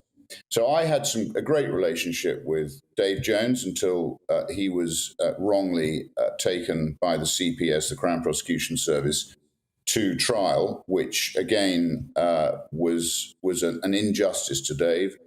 I hired Glenn Hoddle. Glenn was one of the most professional people I knew in football. He planned everything. He cared deeply. He was a great coach, and he inspired his players. They respected him. Gordon Strachan, fantastic human being, enjoyed working with him. At the end, I really would have reappointed Glenn Hoddle, but because my phones were being hacked by the British media, who seem to think it's okay to sit in judgment on everybody else while they're basically hacking people's phones to get stories, they leaked this reappointment of Glenn, and curiously, a lot of the fans were up in arms. It's very different if it's been leaked and people object to appointing somebody and announcing it when people have to accept it. So again, that was knocked off course. And once Glenn knew, because that media split the board, and in the end, the Harry Redknapp appointment and the appointments post that weren't my appointments. And probably if I'd seen my time again, I should have stepped down when the board split and was undecided on what it should do. Because again, you can't have a split board in football. You can't have little pockets of negativity in the corner of the boardroom. You have to all be in it together, and you have to have a united boardroom with somebody who you feel comfortable working with. So forgive my oversight, but I didn't realise you weren't at the helm when Harry joined. Of course, that appointment didn't work out brilliantly. Well, he went to my director's rival club, Jake, who's in my ear tonight, a big Portsmouth fan. That wasn't a good look from Harry, was it, going from Southampton to Portsmouth, especially when he left Southampton saying he wanted a break from the game? Well, he went from Portsmouth to Southampton, and then I think he went back to Portsmouth again. Yeah, so the odds came in on the betting markets, and nobody could have made it up really. And off Harry went later to Milan Mandrik again. So Harry is a good human being, and in fact, Fergal O'Brien trains his horses on my farm now, so he's enjoying tremendous success. And would you believe it, but Harry has a share in a horse up there. So literally at the top of the hill is Harry's horse. So I hope he'll come and drop in for a cup of tea one day. But Harry was not somebody I think I would have picked as my first choice. The board really had a hand in that, and as I say, arguably it should be the chairman who picks who he works with, because that's the key relationship in the club. Well said. Well, the clock's against us. We could talk to you for hours, Rupert. Brilliant question from Aid on email, who asks, what drove you into politics, Rupert, and would you do it again? What was the experience like? You were, of course, a Brexit Party MEP and a keen Brexiteer and a very proactive member of the Vote Leave campaign in 2016. So why did you enter politics? Well, that's a good question. I think I became fixated with the post-war reconstruction of Europe and the sort of establishment's dislike of the nation state. And I studied what had been happening and fought long and hard against the Maastricht Treaty.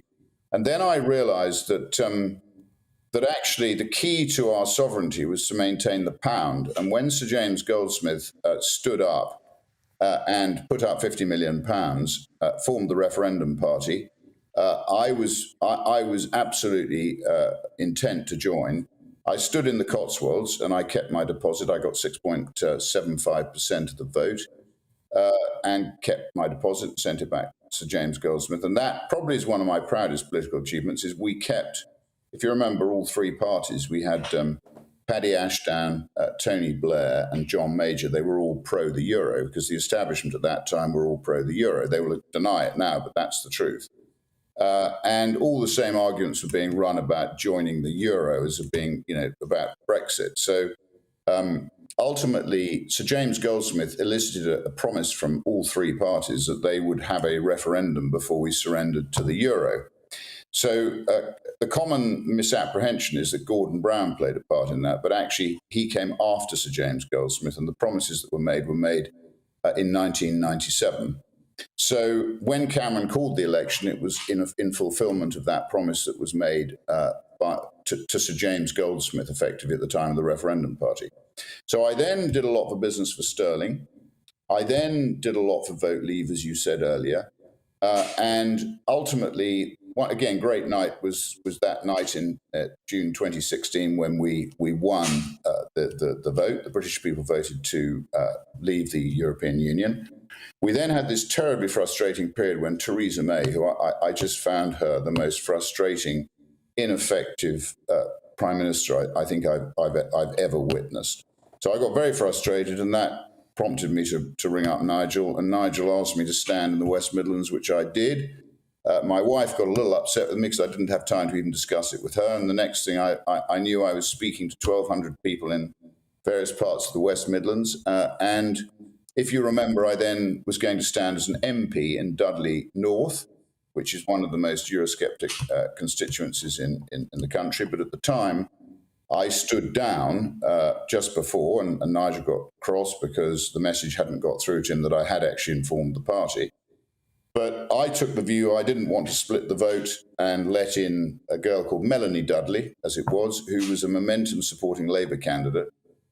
I have to say, I helped a man called Marco Longhi win for the Tories by stepping down, and slightly disappointed he never actually made contact and thanked me for what I did. But look, the realpolitik of Tory power is there for everybody to see, and they're quite arrogant, I think, in as much as they've been in power for such a long time.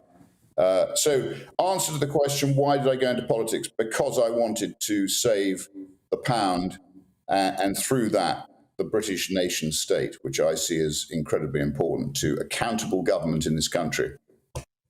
Well, I've always thought that Brexit is the ultimate insurance policy against being a member of the euro. Look, we've only got a couple of seconds to go, Rupert. Very briefly, rapid fire, if we can. So many viewers with so many questions. You've been a top boss, very briefly. You've been a top boss. Would you hire Boris Johnson for your organisation? No, I wouldn't. Is the short answer to that? I think Westminster is now not fit for purpose. I think the civil service that reports to Westminster is even less fit for purpose. But changing it all is incredibly difficult, and I think it's going to be very difficult to get the kind of government that we need in this country if the pure ability of the British people is to be released again and the benefits of Brexit are to actually flow through. OK, well, we could talk to you for hours. Thank you so much for joining us, Rupert. A fascinating conversation. Let's do it again soon. Rupert Lowe there, former chairman of Southampton Football Club, former Brexit Party MEP, entrepreneur and much more, of course, broadcaster and commentator now. Brilliant stuff. Well, lots more to come. After this, FAQs, frequently asked questions. And we're going to have a look at something extraordinary. Apparently there's an asteroid bigger than the Eiffel Tower heading for planet Earth in days to come. Last thing we need. We'll discuss that shortly, plus my amazing panel reacting to the big stories of the day. And after 11, does Macron have a problem with Britain? We'll discuss that with the top journalist from Spiked Online. See you in 2.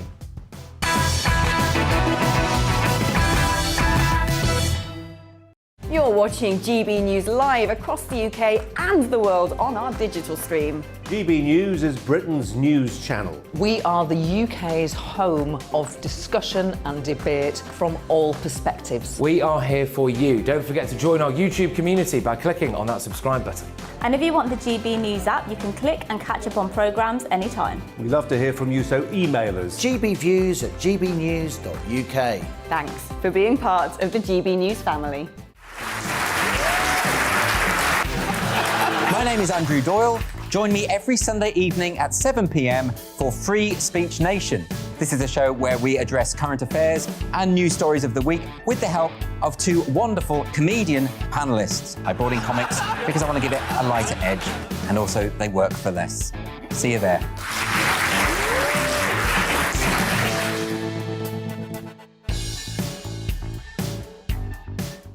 Join my show Farage, 7 p.m. till 8 p.m. Monday through Thursday. And there you will get opinion, analysis, debate, and I'll cover stories that nobody else dares to touch. And then for the last 15 minutes, talking pints. We're over a drink. We have a civilized conversation with someone. We very often disagree, but we do it in a grown-up way. Come and join me on Farage.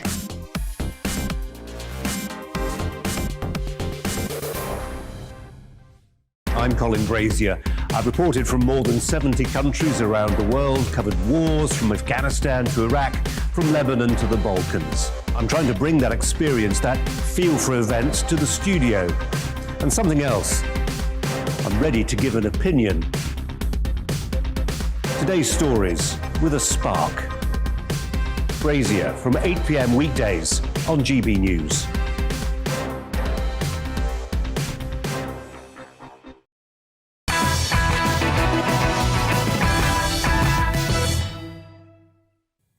Angela Merkel has been a hot topic tonight. She featured in my Big Opinion, which you can find on our Twitter feed now at GB News, courtesy of George and Francesca. Dear Mark, says Lenny, the hype around Angela Merkel is the product of successful marketing, which may be compared to a vegan advertisement, appealing but not edible. The ingredients of her policies have caused major stomach aches. Germany needs Pepto-Bismol to recover. Love your show. Keep up the great work. Warm regards from Hamburg. Or Guten Abend, Lenny. Lovely to have your company. Now it's time for FAQs, frequently asked questions, in which we take a deep dive into a topic in or around the news. And this one sounds pretty urgent. A giant asteroid bigger than the Eiffel Tower is set to break into the Earth's orbit within days, according to science journalists. So what is an asteroid? How much of a threat are they? And should we be worried? Let's speak to Dr. Sarah Webb, a postdoctoral research fellow at Swinburne University of Technology, joining me live from Australia. Hi, Dr. Webb. Hi, thanks for having me. Great to have you on the show. First of all, what is an asteroid? Right, so asteroids, you can think of them as the bits and pieces that were left over from when our solar system was forming. Back in the ye old days when the star was a protostar forming all the planets, there was so much dust and debris that eventually clumped together to make some of the rocky planets like Earth and the Moon. But there's lots still left over, and we tend to see them in the asteroid belts, which the biggest one is between Mars and Jupiter.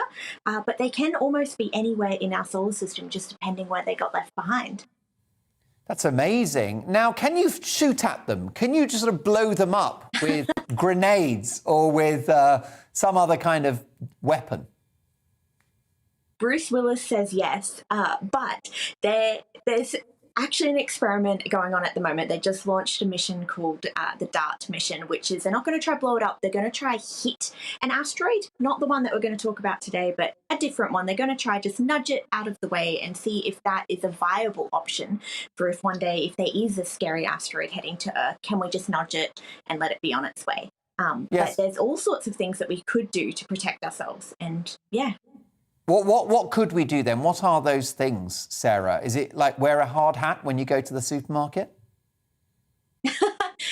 Yeah, well, depending what happens. So the threat of an asteroid actually hitting us is pretty low, but it's never zero, so we should be prepared because we don't want to end up like the dinosaurs.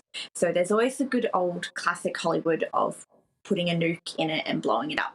Now, this can cause problems though, because depending on how big the asteroid is and depending how big your explosion is, it might just fall back together. Not great. So the best option you want is to actually knock it off its course, because we know physics really, really well. We know Kepler's laws. If we can just nudge it a little bit with some extra momentum, we can put it on a different orbit and away it goes.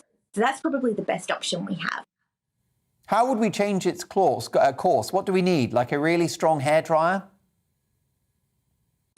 Yeah, I think we'll probably need like a really big space bulldozer, basically. You can think of it, in space it's fantastic. We don't have air resistance. We have very little forces apart from gravity acting on things.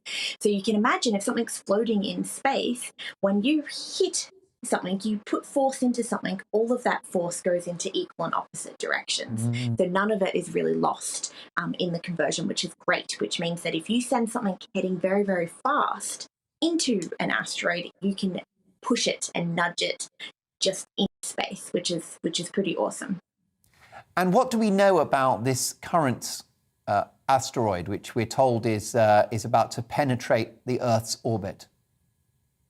Right. So this one, I think, is a bit of a scare tactic story, because yes, this asteroid is very large. It's bigger than the Eiffel Tower. But when we say penetrate Earth's orbit, it's going to be 11 times the distance to the Moon. And we're not afraid of the Moon, so we shouldn't be afraid of this asteroid.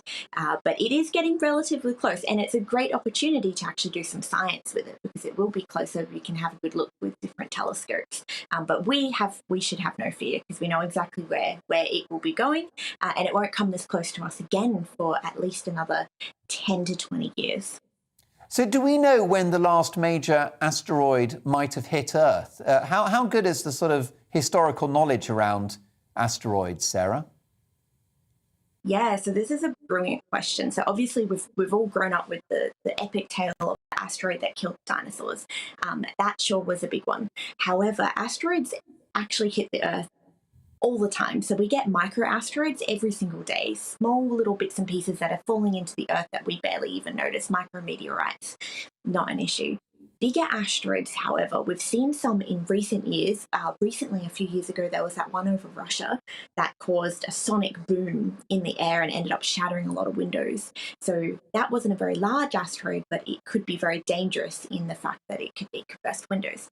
But the biggest asteroid event that we have in recorded human history is probably something called the Tunguska event, which happened in the very, very early 20th century. I think it was just before 1920, and it happened over eastern Siberia. So very lucky that it wasn't near a very populated area, because this thing was absolutely massive. It exploded in the air about a kilometre above the surface of the Earth, and the shockwave flattened an estimated, I think it was something like 2 million trees.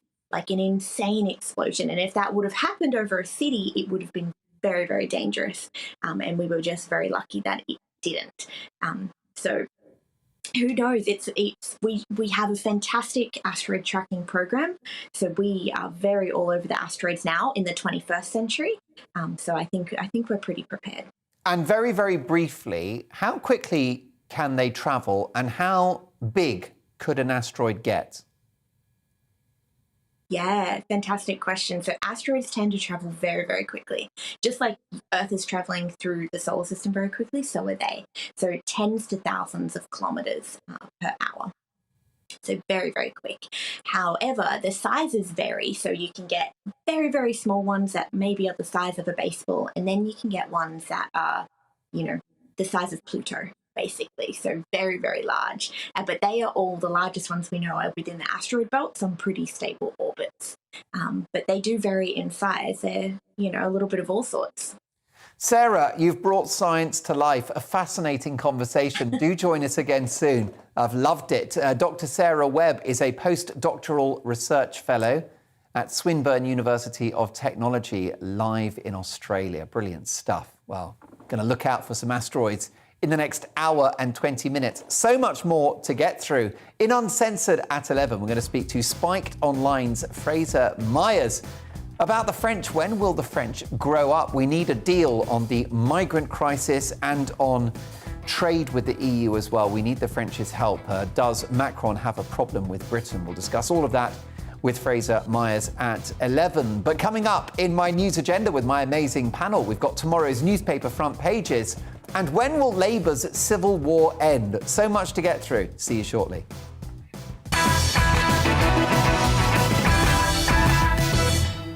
You're watching GB News live across the UK and the world on our digital stream. GB News is Britain's news channel. We are the UK's home of discussion and debate from all perspectives. We are here for you. Don't forget to join our YouTube community by clicking on that subscribe button.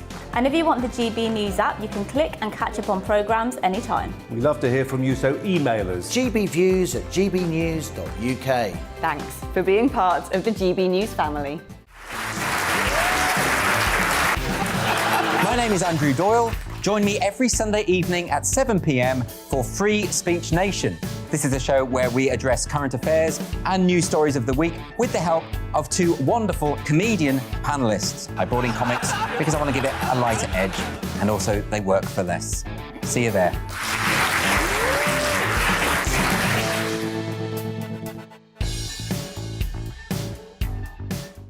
Join my show Farage, 7 p.m. till 8 p.m. Monday through Thursday. And there you will get opinion, analysis, debate, and I'll cover stories that nobody else dares to touch.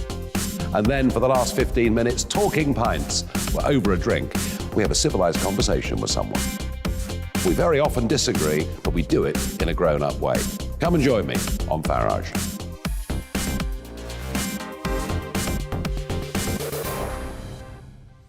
I'm Colin Brazier.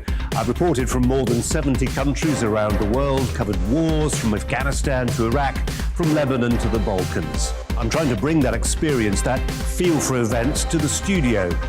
And something else. I'm ready to give an opinion. Today's stories with a spark. Brazier from 8 p.m. weekdays on GB News.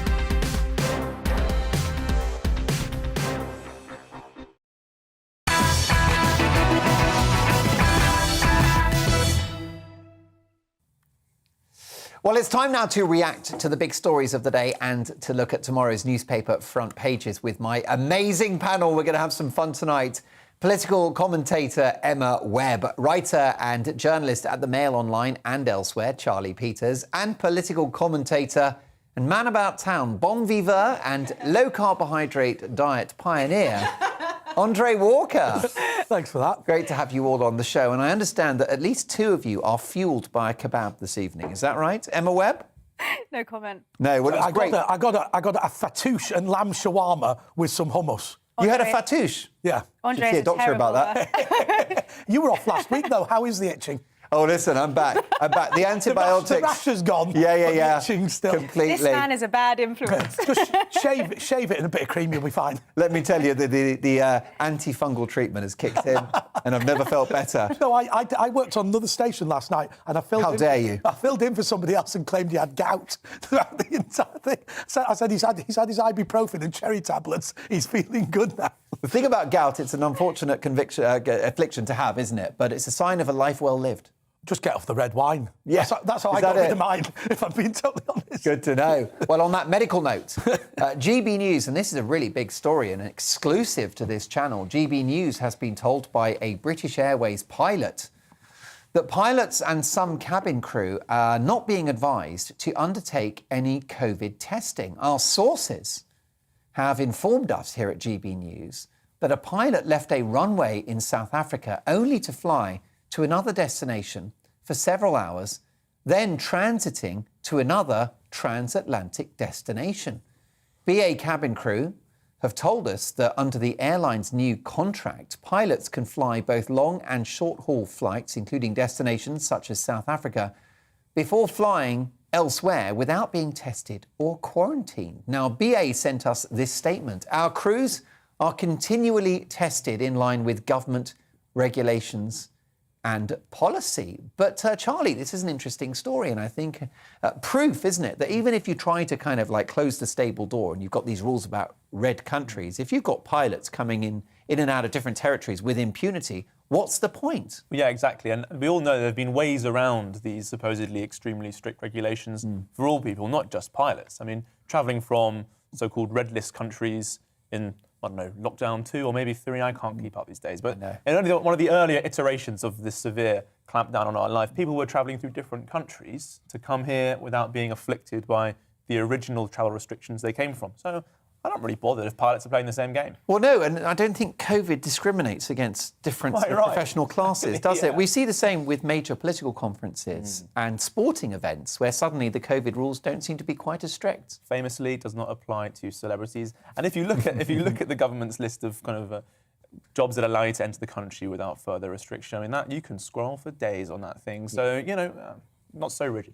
Yeah, you do wonder about this decision to sort of close our borders to these so-called red list countries, Emma, don't you? I mean, many commentators in today's Sunday papers are saying that we have closed the stable door after the horse has bolted. Well, I think a lot of these rules don't make a great deal of sense anyway. It's been quite obvious from the very beginning that closing the borders don't make a great deal of difference overall when you already have cases within the country. It just doesn't seem to make any sense. It's the same as you mentioned, the fact that there are certain celebrities or sports people who seem to be exempt from these rules, and now in this instance, pilots. But it's the same with mask wearing. You see people at these large events with only the help wearing masks, and the people who are attending the events completely maskless, acting as if life is back to normal.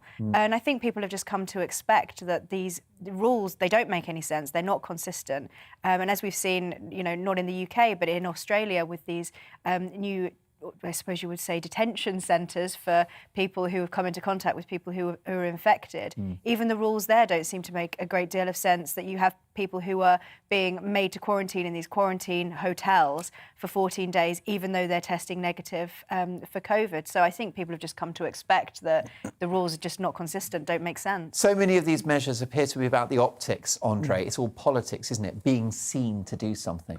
Well, I'll tell you what we should have been seen to do. At that G8, we should have put Macron and Biden in the Terminal 5 at Heathrow Travel Lodge in Slough and forced them to stay there for 11 days on their respective taxpayers' expense. Look, what worries me is when we have all these arguments about whether Boris Johnson should have had a party, whether he should have attended the Conservative Friends of Israel lunch and all this sort of thing. It's constantly people saying that these events shouldn't take place. What we should be saying is these events should be taking place for everybody. I mean, I agreed with the lady, I think, in the Daily Mirror, because I was in a similar position, where at the same time as Boris Johnson's holding a party in Downing Street, he's telling my relatives that they couldn't see my mother on her deathbed. Right? Now, to be honest with you, I'm fine doing the party. Get on with it. But, the fact that members of my family had to break the law in order to see one of their relatives on their deathbed is absolutely bananas. But I maintain, I I've got a very good friend of mine, well, Maya Touzi, the political commentator, is in fact Iranian. And what he said is Iran is a funny country because literally members of the public just completely ignore the government. The government comes up with all these crazy rules and nobody's interested. I think Britain is increasingly like Iran in that respect. What happens is the government passes all these laws, we all shrug our shoulders, pretend we're going to take notice of them and completely ignore them. My best part of that was when you said, I agree with the lady in the Daily Mirror, a sentence you've never said before. Indeed. There's a first time for everything.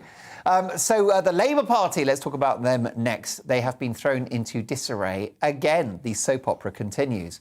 Rumours of abolishing the position of deputy leader have resurfaced, according to the Mail on Sunday, which would essentially destroy the role of Angela Rayner.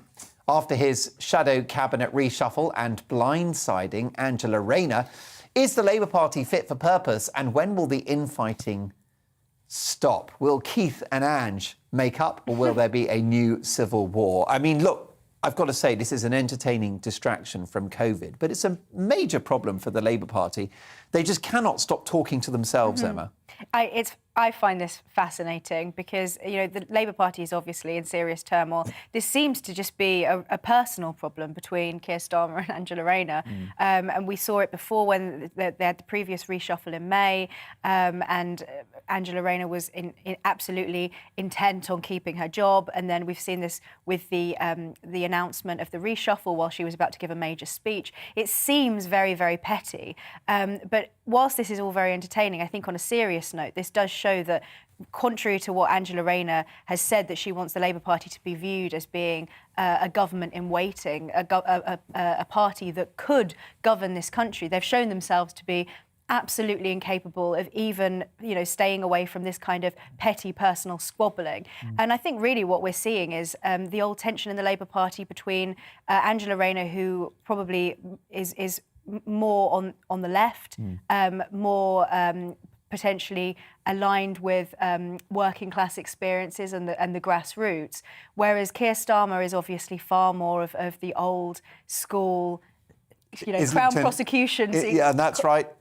Sort of metropolitan elite, of course. Exactly, Very pro-Remain. Conrad. It's North London versus, where I think it's her constituency, Nottingham. Right, yeah. And, you know, I think... Tony Blair versus Dennis Skinner, or Tony Benn even. It's age-old, and I think that Keir Starmer feels threatened by the fact that actually Angela Rayner is quite outwardly trying to show leadership potential. And so it's no surprise that it seems that they've gone for her comms director, somebody who's responsible for her speech writing and her media appearance. But what does this chaos and this soap opera tell us about Keir Starmer's management of the party and his political talents? Well, I think, first and foremost, I think it goes way beyond just personal squabbling. It's clear that Angela Rayner is the last line in that increasingly thin Corbynite defence on the shallow benches. Is she really a Corbynite, though, Charlie? I think she at least optically aligns herself in that way as being... Certainly her brand is to the left, isn't it? Precisely. And I think her brand is also, as Emma's just raised, working class and aligned with the grassroots. But the fact of the matter remains that the grassroots voted for Keir Starmer to be leader of the Labour Party. So, I don't know, I think he can claim that crown much more than she might brand herself in that way. But sure, this squabbling has been getting bigger. But I mean, he doesn't appear to be much of a safe pair of hands as a leader. I mean, he seems to preside over one drama after another. He's got no gravitas. It shows his insecurity as a leader, that he feels challenged by Angela Rayner because she makes all of these grand speeches and because she's shown herself to have that kind of leadership potential. And maybe he's created that space for her by being so ineffectual and bland. I think he's not confident that he does have the grassroots support that he wants. I mean, would she make a better leader than Keir Starmer? I think... Is that the end game? Lots of people really want... A lump of pastry would make a better leader than Keir Starmer. Lots of people really want... What kind of pastry? I mean, are we talking like a Danish? Is there fruit in there? I mean, do you think that that actually Angela Rayner's objective long-term is to become leader of the Labour Party? Well, look, I mean, to be honest with you, I think any Labour MP who doesn't think they can do a better job than Keir Starmer is kind of wasting the time, aren't they? The guy is absolutely dreadful. But I think that what cuts deeper than this is the complete division. Forgive me to remain on the subject of pastry, and I've told this story before, so forgive me if I'm being repetitious. But, you know, I went to my dad's birthday at Lee East Labour Party, which used to be Andy Burnham's constituency, a constituency held with 26,000 majority. Right. And on with your birthday at Least Labour Club, you have to buy everybody some food, right? And there's two choices of food. There's a meat and potato pie or a meat and potato pasty. There's no vegan option, there's no pescatarian option, there's no gender-neutral toilets. They don't worry about pronouns down there. These are old Labour people. And you see 26,000 majority crash and the Conservatives win it by 4,000. It used to be where the Lancashire Coal Board was based. The fact of the matter is, these people are not interested in the Labour grassroots. And in fact, they haven't been interested for a significant time. But of course, what's happened is all those people that hated the Conservatives as a result of Margaret Thatcher, bluntly, have died, and their kids now are angry about Brexit and therefore backed Boris Johnson. What you have got to do is tip these idiots out and return to the base. Well, does Keir Starmer survive to fight the next election, Charlie? I think that's the million-dollar question. Well, right, and I haven't got $1 million to award you right now. I mean, if you were a Labour supporter, you'd want him out, wouldn't you? Yeah, almost certainly. For the next general election, you're seeing just decline and decline, heaped onto yet more decline. He's not going in any positive He also doesn't direction seem to be a great foil for Boris, does he? I think that sort of studious, lawyerly approach at PMQs, it's not cutting through, is it? Boris has that kind of buffoonery, hilarious, relatable character, which has always won him support wherever he goes. Where I think wherever Sir Keir arrives, it looks way too polished, plush, media rehearsed, and it's not natural, and you want to be a natural commentator. Do you think that Boris would struggle? Because it's all about the alchemy of that relationship, isn't it, across the dispatch box? So famously, Neil Kinnock struggled with Margaret Thatcher, and it was argued, actually, after he ceased to be Labour leader, that he struggled to shout at a woman or to be too confrontational with a lady, and that's something that held him back. Whereas, for example, Tony Blair had a field day with Michael Howard. Right, so what about the matchup of Boris and Angela? Not Merkel, but Rayner. Well, I think the thing is, people are obsessed with the idea that Angela Rayner is this hard, straight-talking, honest voice that will appeal to people. Actually, I think she just moans. She's got I think her voice comes across really badly on camera and on radio. I often have the urge just to turn off whenever she speaks. It's whiny. It's whiny, I think. And, of course, she'll never live down Scumgate, will she, when she called Conservatives scum. And actually, the people that she's referring to as scum there are the people who, in the Red Wall, would otherwise be potential Labour voters. So I don't think she would shine with the base either. The Labour Party's done for. The Labour MP who had the worst voice of them all. Do you remember Alan Milburn, who talked like the Pet Shop Boys sing? Yeah. You go, we need more nurses in the NHS. Oh, my God, this is awful. It's like Neil Tennant. I actually thought he should have gone into pop music, because he has a natural singing voice. Well, earlier this year, the author Louis de Bernière wrote for the Sunday Times about his painful boarding school experience in the 60s. His account has since drawn responses from almost 1,000 people. And while some believe this old man's club was a positive experience and opened doors for them, others say it left them traumatised due to the physical, mental and sexual abuse they suffered. Boarding school, does it strike you as a strange way to educate a child, having them sleep over? Well, I don't know a great deal about boarding schools, but funnily enough, I went to the boarding school Masonic Lodge once, and over dinner we were discussing the history of it, and I was quite shocked, it has to be said, because a lot of these old blokes were basically saying, I hadn't realised, Harrow, at one point, the boarding houses were run by the pupils. So basically, at the end of the day, they just hand you over to sort of the sixth formers who would treat you incredibly badly. And then one of the guys just said that he was called into the headmaster's office and they went, your father's dead, now go back to lessons.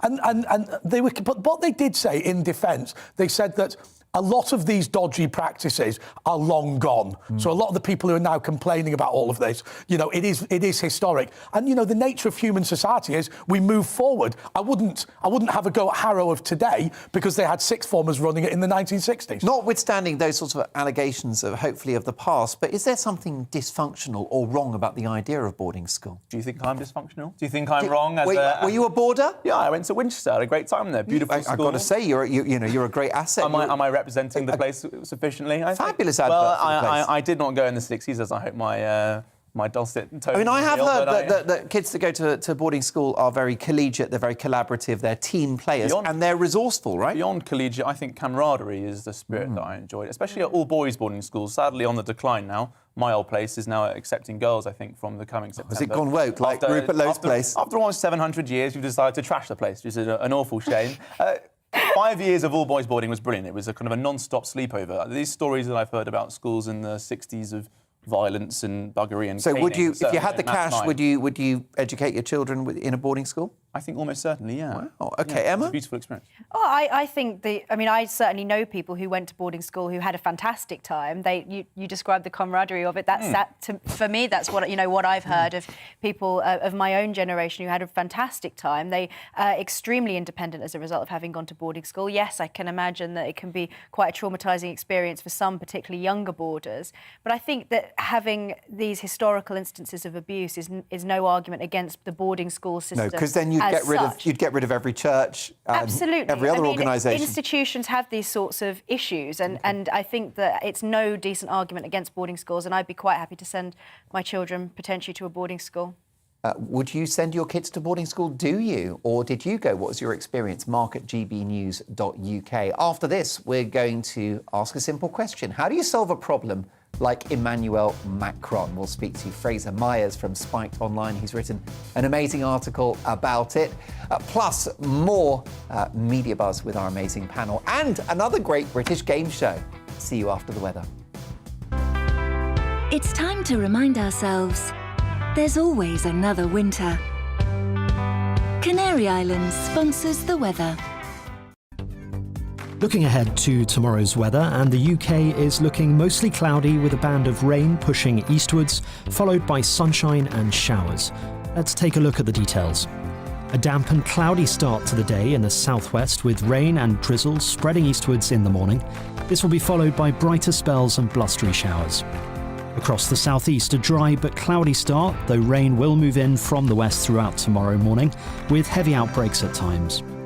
Across Wales, it will be a wet morning with outbreaks of rain and drizzle, some turning heavy, becoming drier and brighter into the afternoon. A cloudy start across the northwest of England, with a band of rain pushing eastwards through the morning with a chance of some hill snow and heavy bursts of rain at times. It will be mostly dry but cloudy at first across northeast England, though rain and drizzle will move in from the west throughout the morning, with some heavy outbreaks, particularly over higher ground. A wet start to the week across southern Scotland with rain and hill snow. This will clear to the east later tomorrow and followed by bright spells and blustery showers. After tonight's rain clears to the east, there will be a mixture of bright spells and blustery showers across Northern Ireland tomorrow morning. These showers will be heavy at times. A generally unsettled start across the UK with outbreaks of rain for most and hill snow in the north at first. And that is how the weather is shaping up during tomorrow morning.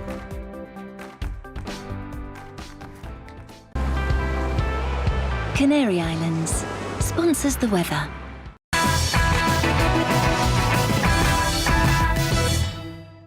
You're watching GB News live across the UK and the world on our digital stream. GB News is Britain's news channel. We are the UK's home of discussion and debate from all perspectives. We are here for you. Don't forget to join our YouTube community by clicking on that subscribe button.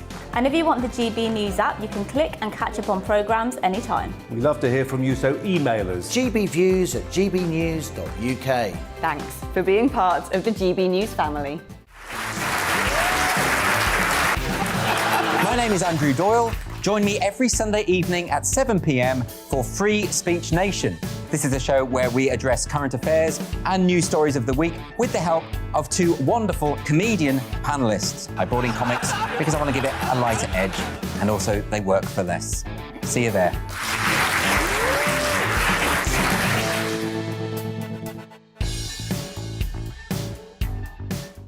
Join my show Farage, 7 p.m. till 8 p.m. Monday through Thursday, and there you will get opinion, analysis, debate, and I'll cover stories that nobody else dares to touch.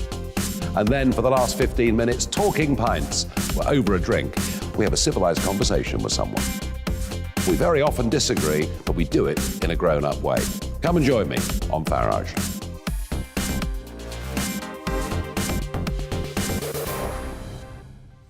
I'm Colin Brazier.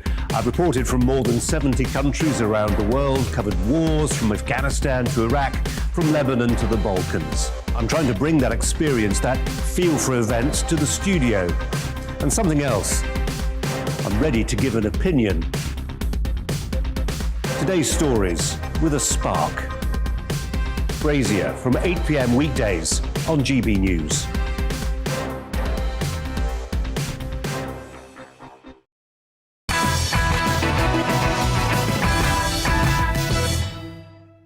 So once you've been told to settle, How do you hold solve a stocks, problem hold like following Emmanuel structure, much more Macron? Does he have an issue with the United Kingdom? We'll discuss when France are ever going to grow up with the brilliant journalist Fraser Myers. That's in 2 minutes' time. And more news agenda with my amazing panel. I think you'll agree we're travelling business class tonight with Emma, Charlie and, of course, Andre.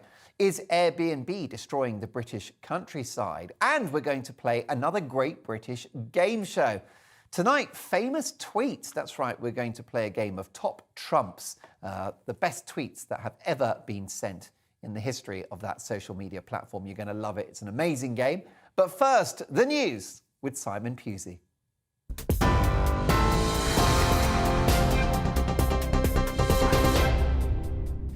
Thanks, Mark. I'm Simon Pusey. These are your latest headlines. Officials have confirmed a further 86 cases of the Omicron variant in the UK, taking the total to 246. It comes after the travel industry reacted with fury to rule changes, meaning all passengers arriving into the UK will need to take a COVID pre-departure test from Tuesday. The decision was made after data showed an increase in the number of Omicron cases linked to foreign travel. The first at-home COVID-19 treatment could be offered to patients by Christmas in an attempt to protect the vulnerable from the new variant.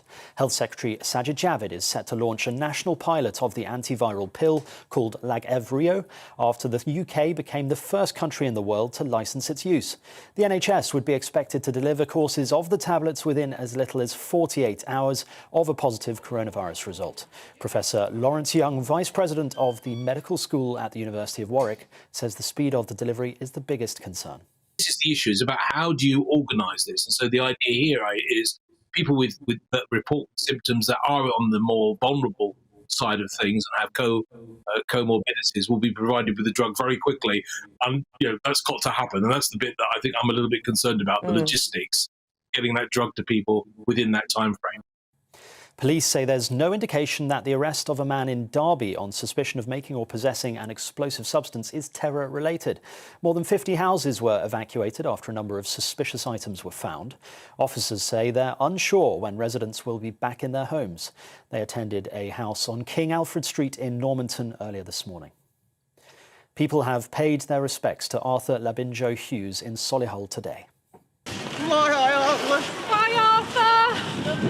Crowds, including the 6-year-old's grandmother, released balloons at the vigil. Earlier, the government announced a national review into the circumstances leading to his death. Arthur's stepmother, Emma Tustin, was jailed for life after being found guilty of his murder, while his father, Thomas Hughes, received 21 years for manslaughter. The Attorney General's office says the length of the sentences are to be reviewed. At least 14 people have died and 56 are injured after Mount Semeru erupted yesterday in Indonesia. At least 1,300 people have been evacuated after several villages were blanketed with falling ash, mud and debris. Indonesia's weather agency says the expected rain could complicate evacuations even more. The country's National Disaster Agency says rescuers are still searching for those reported missing. Well, that's just about it from me for now. You're right up to date now. Back to Mark Dolan tonight.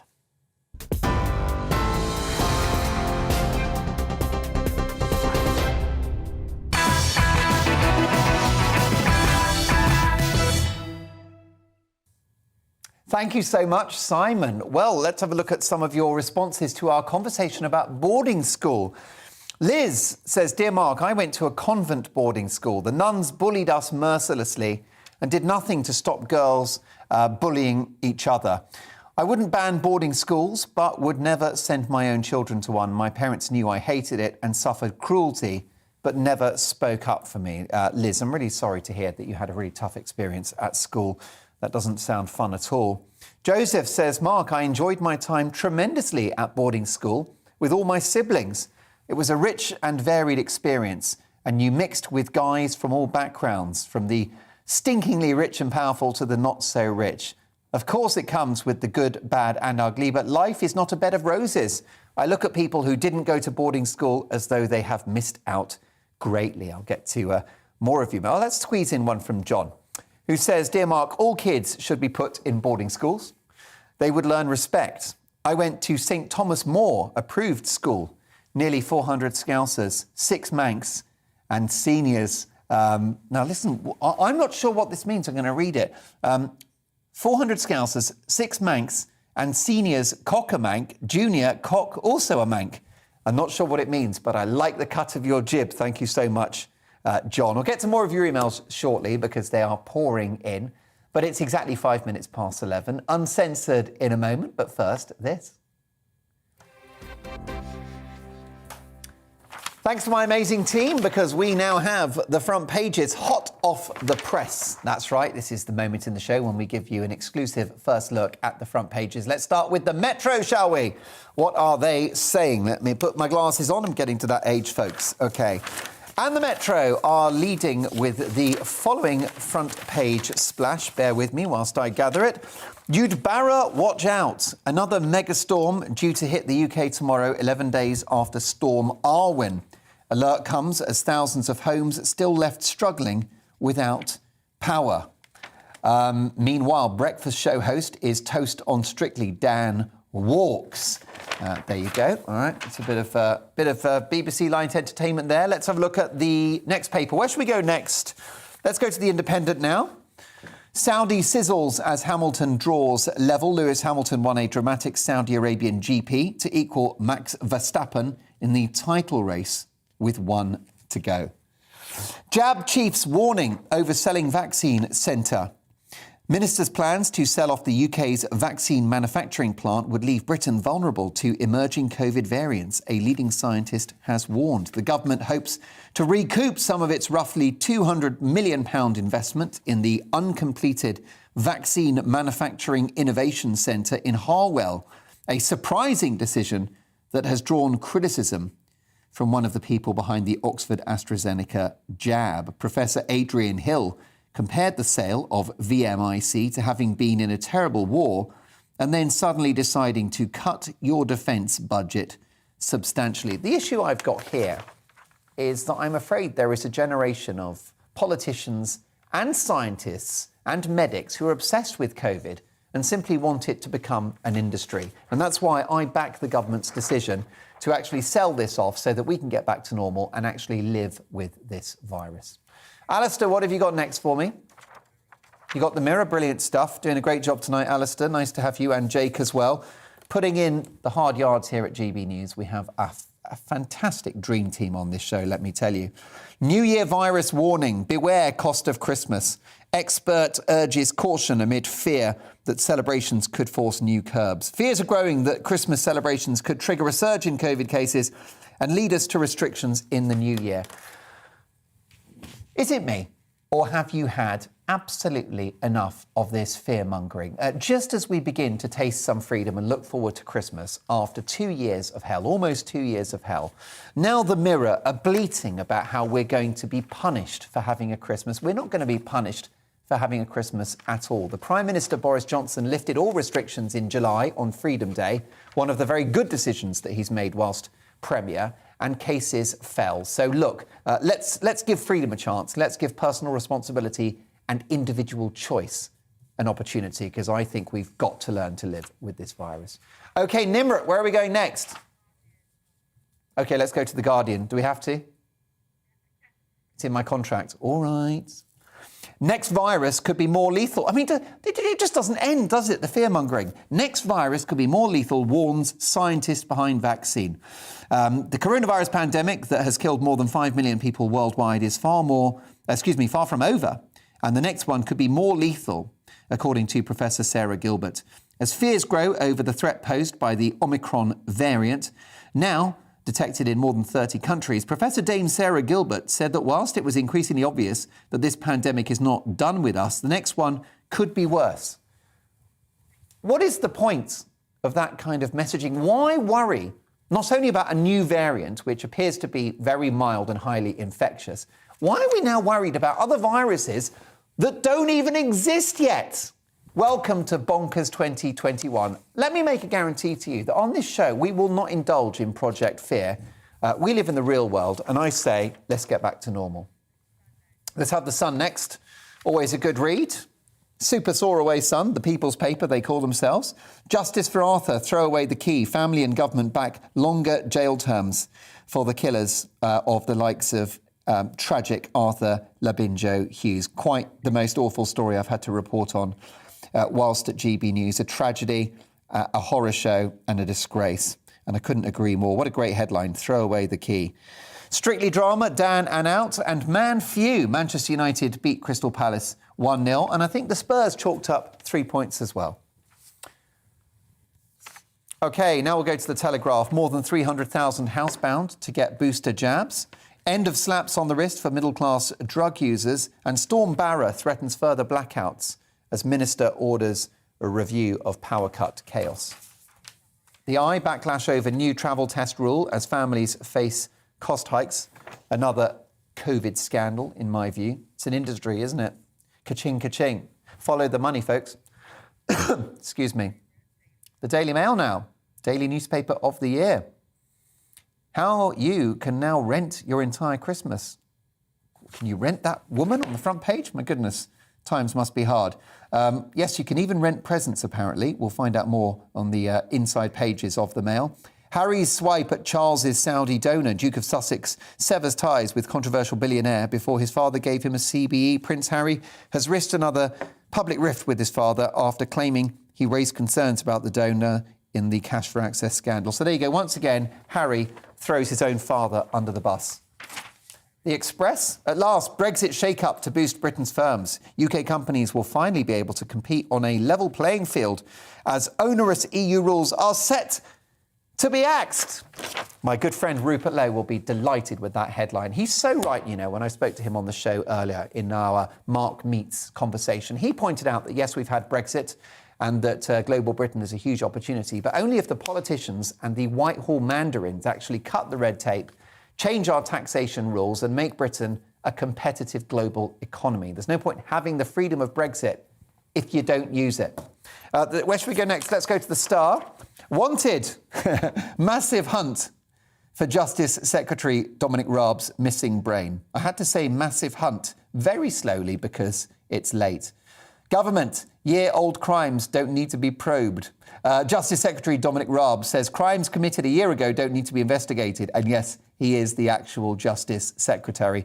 5 stars to the Star there. Cracking start to the week from them. And let's be honest, they've helped our collective mental health during the pandemic. How about the Times? PM plans to let ministers throw out legal rulings. Johnson takes on judges after series of clashes. Downing Street is to begin a fresh war with judges over a plan to let ministers throw out any legal rulings they do not like. Boris Johnson wants to further curtail the power of the courts to overrule decisions by ministers through the process of judicial review. The move comes after a series of political clashes with judges that started over Brexit. And I think the government have got a point because we haven't elected these judges, but we have elected our politicians. And I'm very worried about the likes of Meghan and Harry, the Duke and Duchess of Woke, who appear to be hell-bent on destroying free speech in this country with their unstoppable campaign against our press, our great British press, Fleet Street, the finest in the world. Well, there you go. I've got my correct glasses on now, I think. Let's do this. I'm getting to that age. You need different glasses for different things. I couldn't tell you the half of it. Lots to get through in this next hour of the show. Don't forget, we've got the Great British Game Show, which I'm very, very excited. But it's time now for Uncensored. That's right, this is an important part of the show in which we take a look at the dark underbelly of the news agenda. And tonight, a fantastic article in Spiked Online about Emmanuel Macron and whether he's got a problem with the British. The headline of the article is, When Will France Grow Up? The author of that article is Spiked Online's Fraser Myers, who joins me now. Hi, Fraser. Hi, thanks for having me. The issue we have with the French is that they are our neighbours and they are collaborators with us, both economically and in terms of trade and much more. So we need this relationship to work. But at the moment, it's not working, is it? Absolutely. You know, the French are some of our best allies normally, but things have really hit rock bottom, especially since Brexit. And, you know, I think that we should obviously, the British government has played its own role in that, but France has been behaving quite appallingly. I mean, even just this week, since I wrote the article, funnily enough, saying that things had got so bad, Macron has called Boris a clown. Now, you and I could say that Boris is a clown, but when you're dealing with diplomatic situations, international relations, you have to choose your words a bit more carefully than that, I think. And this is, part of a series of kind of gaffes and insults and threats that have been sent from the French to the British, particularly over the past few months. Most recently we had one of Macron's, essentially the head of the French diplomatic service, dismissed Boris as a populist who uses others to sort of take the blame for all of his problems. We've had the French Europe Minister, Clément Beaune, say that Britain only understands the language of force, and that's why they're sort of threatening Jersey, for instance, with cutting off their power. We've had Jean Castex, the French Prime Minister, say that Britain needs to be punished, essentially, for Brexit, to show the rest of Europe that that leaving the EU is a terrible mistake. So we have these kinds of strange threats, almost very absurd language coming from the highest levels of French politics, and that's really a problem, I think. How much of this is the fact that Monsieur Macron is in campaigning mode for the presidential election? Will things settle down in the UK-French relationship when, as expected, he wins that election? I think that's a part of it. I think that Macron is facing a lot of challenges in that election. I think he has to sort of be seen to be standing up for French interests. But I think another problem is slightly deeper and longer term, and that is in relation to Brexit, because France wants to position itself as the leader of Europe, the leader of the EU, especially now that Angela Merkel has stepped down. And I think France sees itself as, in a sense, wants to show the benefits of the EU or show that leaving the EU is a terrible idea. It's taken on this role of enforcing the Brexit agreement, essentially. That's what a lot of the fishing rows have been about. And it's gone a lot further than the actual text of the agreement. It's been as punishing as it possibly can be to Britain, even going as far as arresting trawlers and things like that, and making these threats to Jersey, as I mentioned before, to cut off their electricity. So there is that kind of Brexit problem that means it could go on after the election. And the other factor is the culture war. And the culture war is now an international phenomenon. And I think, to his admirers at home and abroad, Macron wants to present himself as a technocrat, a centrist, a kind of sensible, quote unquote, person. I'm using, the finger quotes because it's actually a bit mad. In contrast to someone like Boris Johnson, who he wants to be the anti-Boris, the anti-populist, that kind of thing. So there are many dimensions that I think mean that it probably won't be repaired that quickly after the elections. Yes, he's clearly an agitator. I've sometimes thought there are parallels between himself and Putin. I sometimes think he is the French Putin, because he certainly is something of a populist leader. Do you think he'll try to take that sort of space, that political opportunity, with the departure of Angela Merkel as being the most sort of significant figure in European politics? I think that's the space he's been trying to occupy for a very long time, and Merkel has, slapped him down in her own quite cold way. I don't think it's really possible. I think there are structural reasons as to why Germany is more powerful than France and plays a bigger role in the EU. The European Union is essentially modelled on the German domestic political system. Germany is much more powerful economically. France has really been struggling, actually, the last few years, even before COVID. So I don't think France can play that role, but I think Macron certainly wants to. He may have some more success with the new German government. I think they're much more amenable to Macron's ideas about deeper European integration, whereas Merkel is someone who doesn't want to change anything unless she can possibly avoid it, essentially. Clearly, the French have weaponised trade tensions in order to punish us for Brexit. They've also weaponised the fishing row and the migrant crisis. But how much of this is personal? To what extent is there enmity, do you think, between the Prime Minister Boris Johnson and Macron? I don't think it's personal. I think it is structural for the kinds of reasons that I've outlined. And, in many ways, I think Macron and Boris have a lot in common. Certainly the kind of strange version of Boris that we've been seeing in the past in the past year or so. This kind of You mean like sort of eco Boris, yes, woke exactly. Boris, socialist Boris? I think those things are things that Macron will certainly agree with. I think Macron is not a traditional politician. He's an arch technocrat. He's much more likely to get his political ideas from like management consultancies like McKinsey and things like that than from what the voters want. I think that's the way he operates. And so, yes, the way that Boris has gone to the upset, I'm sure, of many GB News viewers, it is actually very similar to Macron. So there should be, in theory, there should be a much stronger relationship there. There's a lot more that they agree on than they disagree on. Well, look, it's an absolutely cracking article. It's at spiked-online.uk, and Fraser Myers is the deputy editor of that fabulous online newspaper. Thanks, Fraser. Catch up really soon.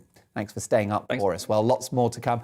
Before midnight, we're going to play another great British game show, a very popular part of the programme, a game show based around a news story of the day. And tonight, it's an absolute corker. It's the greatest tweets, the most iconic tweets ever sent. And you at home and our panel will have to guess who it was that tweeted that particular message. And Donald Trump definitely comes up, let me tell you. We'll also have a look at so many of our news agenda stories, and we'll react to the big stories from tomorrow's headlines. So I'll see you shortly.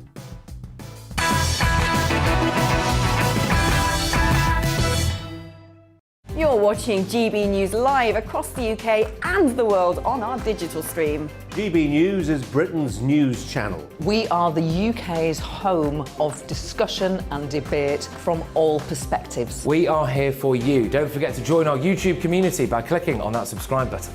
And if you want the GB News app, you can click and catch up on programmes anytime. We love to hear from you, so email us. gbviews@gbnews.uk. Thanks for being part of the GB News family.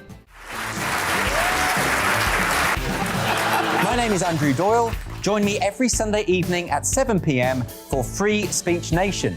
This is a show where we address current affairs and news stories of the week with the help of two wonderful comedian panellists. I brought in comics because I want to give it a lighter edge, and also they work for less. See you there.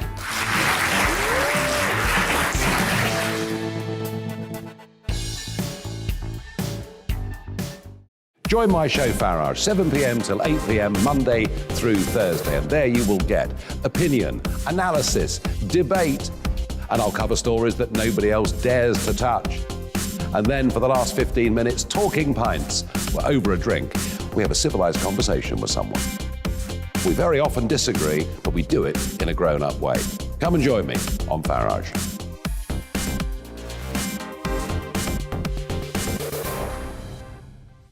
I'm Colin Brazier. I've reported from more than 70 countries around the world, covered wars from Afghanistan to Iraq, from Lebanon to the Balkans. I'm trying to bring that experience, that feel for events, to the studio. And something else. I'm ready to give an opinion.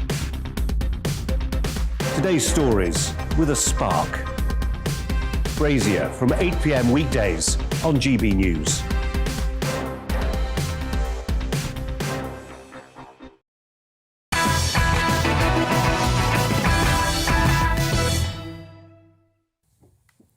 Reacting to the big stories of the day is my fabulous panel. Andre Walker, Emma Webb, and Charlie Peters. Now, in some parts of the UK, the letting agent Airbnb posts one listing for every 4 properties, leading to a huge number of short-term lets on the market. As a result, many local residents now find it a struggle to find homes in their own area.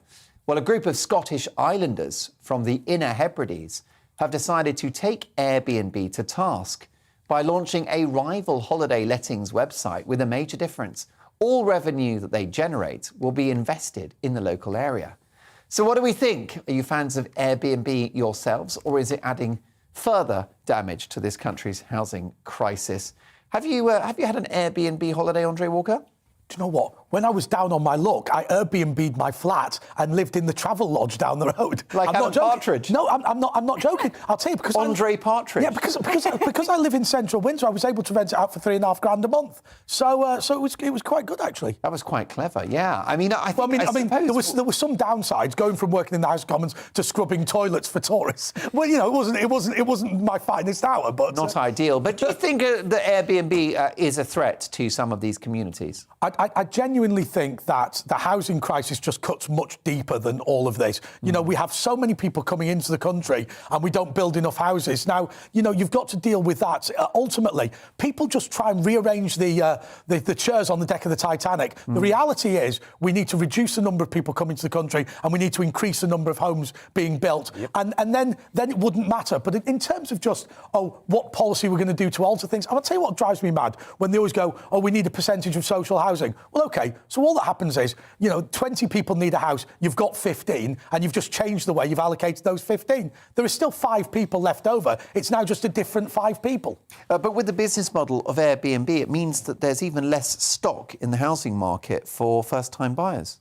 Yeah, possibly, but again, the answer to that is just build more homes. But this idea that local communities are being tarnished by Airbnb and the short-term lets, maybe your local community wasn't that brilliant in the first place if loads of people who previously lived there are renting it and running away. I mean, it doesn't seem to strike particularly well with me. I used to live in Edinburgh, where I was told every other flat was an Airbnb. When I was there, I had a great local community, partially because I was a student, so that helped. But, I mean, it's a beautiful city. People want to visit it. The great way to vitalise your local community is actually having people coming along every now and again and getting to enjoy it with you. So you don't see a downside to Airbnb because cities like Barcelona have considered limiting or even banning Airbnb properties. Yes, I think this is the same country where you go to sleep for an hour in the afternoon and they're wondering why their economy isn't doing so well. They limit every single opportunity for growth. Airbnb is wonderful. It's helped me have holidays, short-term breaks, and even it's helped me with work as well. Last-minute dashes to somewhere to get yourself sorted. Well, I must say that is a real positive mentioned by Charlie there, which is that Airbnb has democratised staycations and made it much cheaper for families and individuals and it ended the monopoly of hotels who have been just basically making billions for years. I love Airbnb. I've used Airbnb. I've had some great experiences of Airbnb. I've had some weird experiences with Airbnb as well. She stayed at my place. Did you have to give it a good old You clean? did scrub the toilets, yeah. The first thing you do when you stay in one of Andre's properties is fall to your knees. She came out of the shower with more hair than when she went in. Yeah. I didn't say what type, right? I got away with that. Strawberry blonde or collar and cuffs. On a serious note, though, I think, Charlie, I'm sorry to say, I think that you're off point there about the people leaving those communities, because in the Hebrides, which is where this story is coming from, I think that what they've done is a brilliant market-based solution to dealing with the challenges that Airbnb pose. I do think Airbnb is very, very good for the consumer, but it does have downsides for local communities. It has obvious downsides. Yes, you're totally right about the housing crisis, but I do think this aggravates the situation. Hasn't there been? And just briefly, in the Hebrides, they do have a serious housing problem. In places like Isla, there are lots of local people who are just simply not able to find places in the homes in the place where they were born or where their family are from.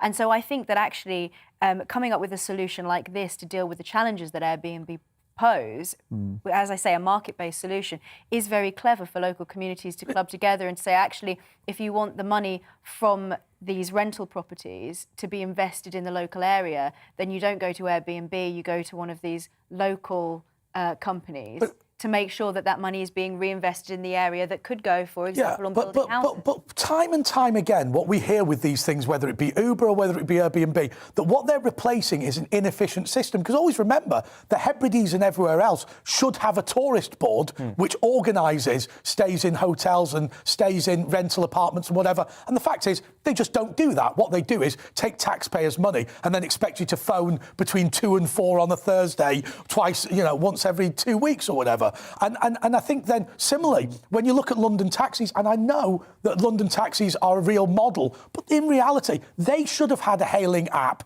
years ago, and they weren't willing to do it. So Uber comes And of course, along. they can't compete on price with the likes of Uber. Well, of course, I mean, Uber's put up the price by 25%. The issue, though, is that Airbnb, it's like a land grab, isn't it? Because it turns every apartment or house into a hotel, and that's the issue. And people always complain about, oh, young people have moved into our area for a short weekend and they're having a party and this really ruins the tranquility of where we are. But if you're living in a city, young people having a party might happen quite a lot of the time. Really, actually, But what about smaller communities that have just got a handful of houses? I get that. But you will see this policy being used to protect the Hebrides or the Isla and Skye being extended into cities by the same people who I will quite often say it's older people with homes hating young people coming into the area and having fun. It'll definitely be borrowed by them, even though it's not right. But also, a lot of these communities have lost a significant amount of infrastructure. People complain about second homeowners in Wales and Scotland in villages that have no jobs. Who the hell's going to live there anyway? What's the problem with local people coming up with, as I say, a market-based solution? If that were to be used in cities, what would be the problem with that? Just give the consumer the choice to use a company that invests in the local area and has respect for the housing in a particular way. It would mean that Airbnb wouldn't have the monopoly, and surely that can only be a good thing. Sounds great, but I tell you, in practice, any opportunity to bash Airbnb will lead to more regulation in cities. Fascinating stuff. What's your experience? Mark at gbnews.uk.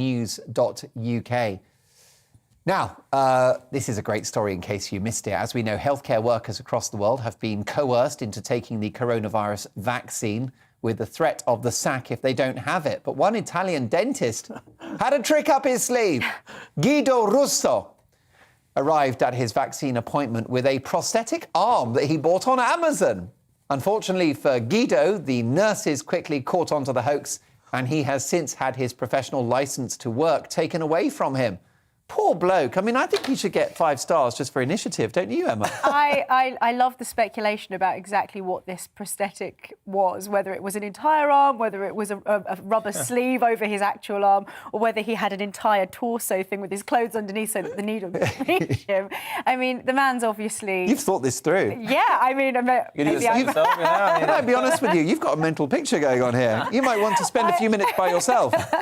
I just think this is it's a fascinating story, and it's very funny, but also at the same time it's also very tragic, because this guy's obviously facing some pretty serious consequences for trying to dupe them. But what I think is most bizarre of all is that apparently the healthcare professional, the nurse who was administering the vaccine, didn't realise immediately that it was a fake arm. What I don't understand is why we're obsessed with making every single person have the vaccine. I'm double jabbed, but why, oh why, Charlie? Can't it be personal choice? I just don't understand. I get it for ordinary people, day-to-day people, this might not be a necessary thing for them. But if you're a healthcare worker and you've lodged yourself into public service, and you might even be a public servant, as I imagine those nurses and that dentist might be, you have a duty above and beyond just ordinary people to do that. Now, when I joined the military and I deployed overseas, I had to ensure I had a certain number of vaccines for that. Now, I couldn't say I refuse to do these vaccines and I can keep my job and I can do what I want in the army. No, I had to stick by the protocol to do that. If you put your name forward for public service, be it healthcare, military, political even, you need to ensure that you make sure you keep other people safe. I mean, it could be that I get treated by an unvaccinated dentist, and I would just take the view that that's the price I pay to live in a free society. I understand that, but the vaccine... even I'm vaccinated, and I just think... I think the problem among many vaccinated people is it's got very tribal now, and it's to say, well, I'm vaccinated and so should you. Yeah. Well, I'm saying I'm vaccinated and you don't have to. I understand that view. I totally do. I don't like the tribal element of vaccines, but I think there is another layer of care we need to have when it comes to healthcare, especially when you're dealing with nursing homes, etc. But even if, we're ignoring natural immunity. If you've had COVID and you've recovered, then you have fantastic protection against virus. And also that the vaccine doesn't stop transmission. No, that's true. But it does reduce it significantly and make the disease less severe. So does it remove transmission significantly? Does it stop transmission? And would that be reassuring if you're having your molars extracted that I might not get COVID because this person's been vaccinated? I would feel more reassured knowing that, A, my dentist hadn't tried to fake his way into it. Yeah, that is a worry. Yeah, into his way into a COVID If he's a dentist, you've got to admire his creativity. Yeah, that is true. But you don't want him to use his prosthetic arm to take your molars out.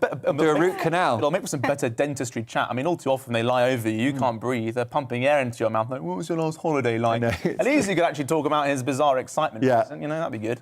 Andre, have you ever encountered an unexpected limb with, you know, when you've got close to a professional? Well, Thailand, that was not my fault. That was not my fault. Yeah, and it was inflatable, wasn't it? I reached it, I genuinely, but it stopped quickly, right? Well, that's discount in Thailand, isn't it? I just don't know what to say. Could we say he's harmless? Yeah, that'll do it. There you go. And on that comedic note, lots more to come. We're going to play a Great British Game Show very, very shortly. Really excited about this one. Plus, we'll squeeze in some more stories from our news agenda as well. But first, the weather. It's time to remind ourselves there's always another winter.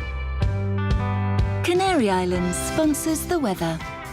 Looking ahead to tomorrow's weather, and the UK is looking mostly cloudy with a band of rain pushing eastward, followed by sunshine and showers.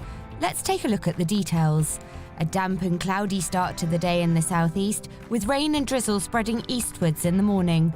This will be followed by brighter spells and blustery showers. Across the southeast, a dry but cloudy start, though rain will move in from the west throughout tomorrow morning, with heavy outbreaks at times. Across Wales, it will be a wet morning with outbreaks of rain and drizzle, some turning heavy, becoming drier and brighter into the afternoon. A cloudy start across the northeast of England with a band of rain pushing eastwards through the morning, with a chance of some hill snow and heavy bursts of rain at times. It will be mostly dry but cloudy at first across northeast England, though rain and drizzle will move in from the west throughout the morning, with some heavy outbreaks, particularly over high ground. A wet start to the week across southern Scotland with rain and hill snow. This will clear to the east later tomorrow and followed by bright spells and blustery showers. After tonight's rain clears to the east, there will be a mixture of bright spells and blustery showers across Northern Ireland tomorrow morning. These showers will be heavy at times. A generally unsettled start across the UK with outbreaks of rain for most and hill snow in the north at first. And that is how the weather is shaping up during tomorrow morning. Canary Islands sponsors the weather.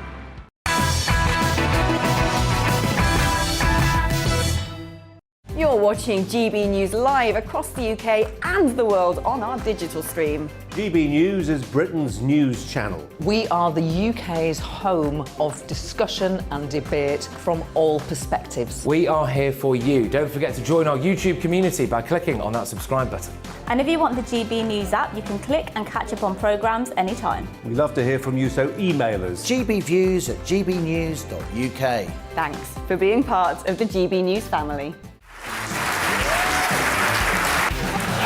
My name is Andrew Doyle. Join me every Sunday evening at 7 p.m. for Free Speech Nation. This is a show where we address current affairs and news stories of the week with the help of two wonderful comedian panellists. I brought in comics because I want to give it a lighter edge, and also they work for less. See you there.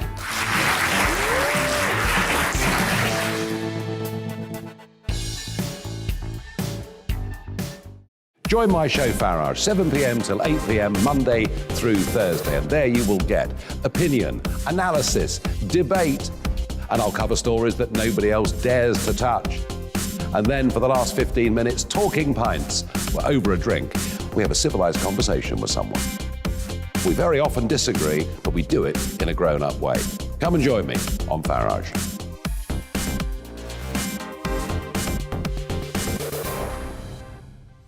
I'm Colin Brazier. I've reported from more than 70 countries around the world, covered wars from Afghanistan to Iraq, from Lebanon to the Balkans. I'm trying to bring that experience, that feel for events, to the studio. And something else. I'm ready to give an opinion. Today's stories with a spark. Brazier from 8 p.m. weekdays on GB News.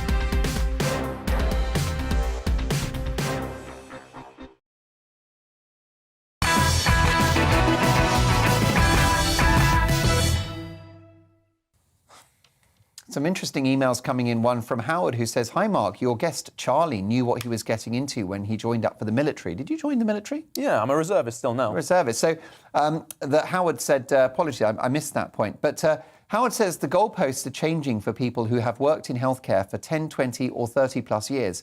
Why should they lose their jobs now after years of, in most cases, exceptional service to public health? Also, where does this end? I would bet my prosthetic arm that the flu and shingles vaccines that my 72-year-old partner has declined this year will be next to me mandated. And that's the point. A brilliant point, by the way, in Dan Wootton's piece for the Mail newspaper, the Mail Online this week, about once you mandate vaccines, where does it end? Should you have a mandated gastric ban for someone that's overweight? That's the issue we've got.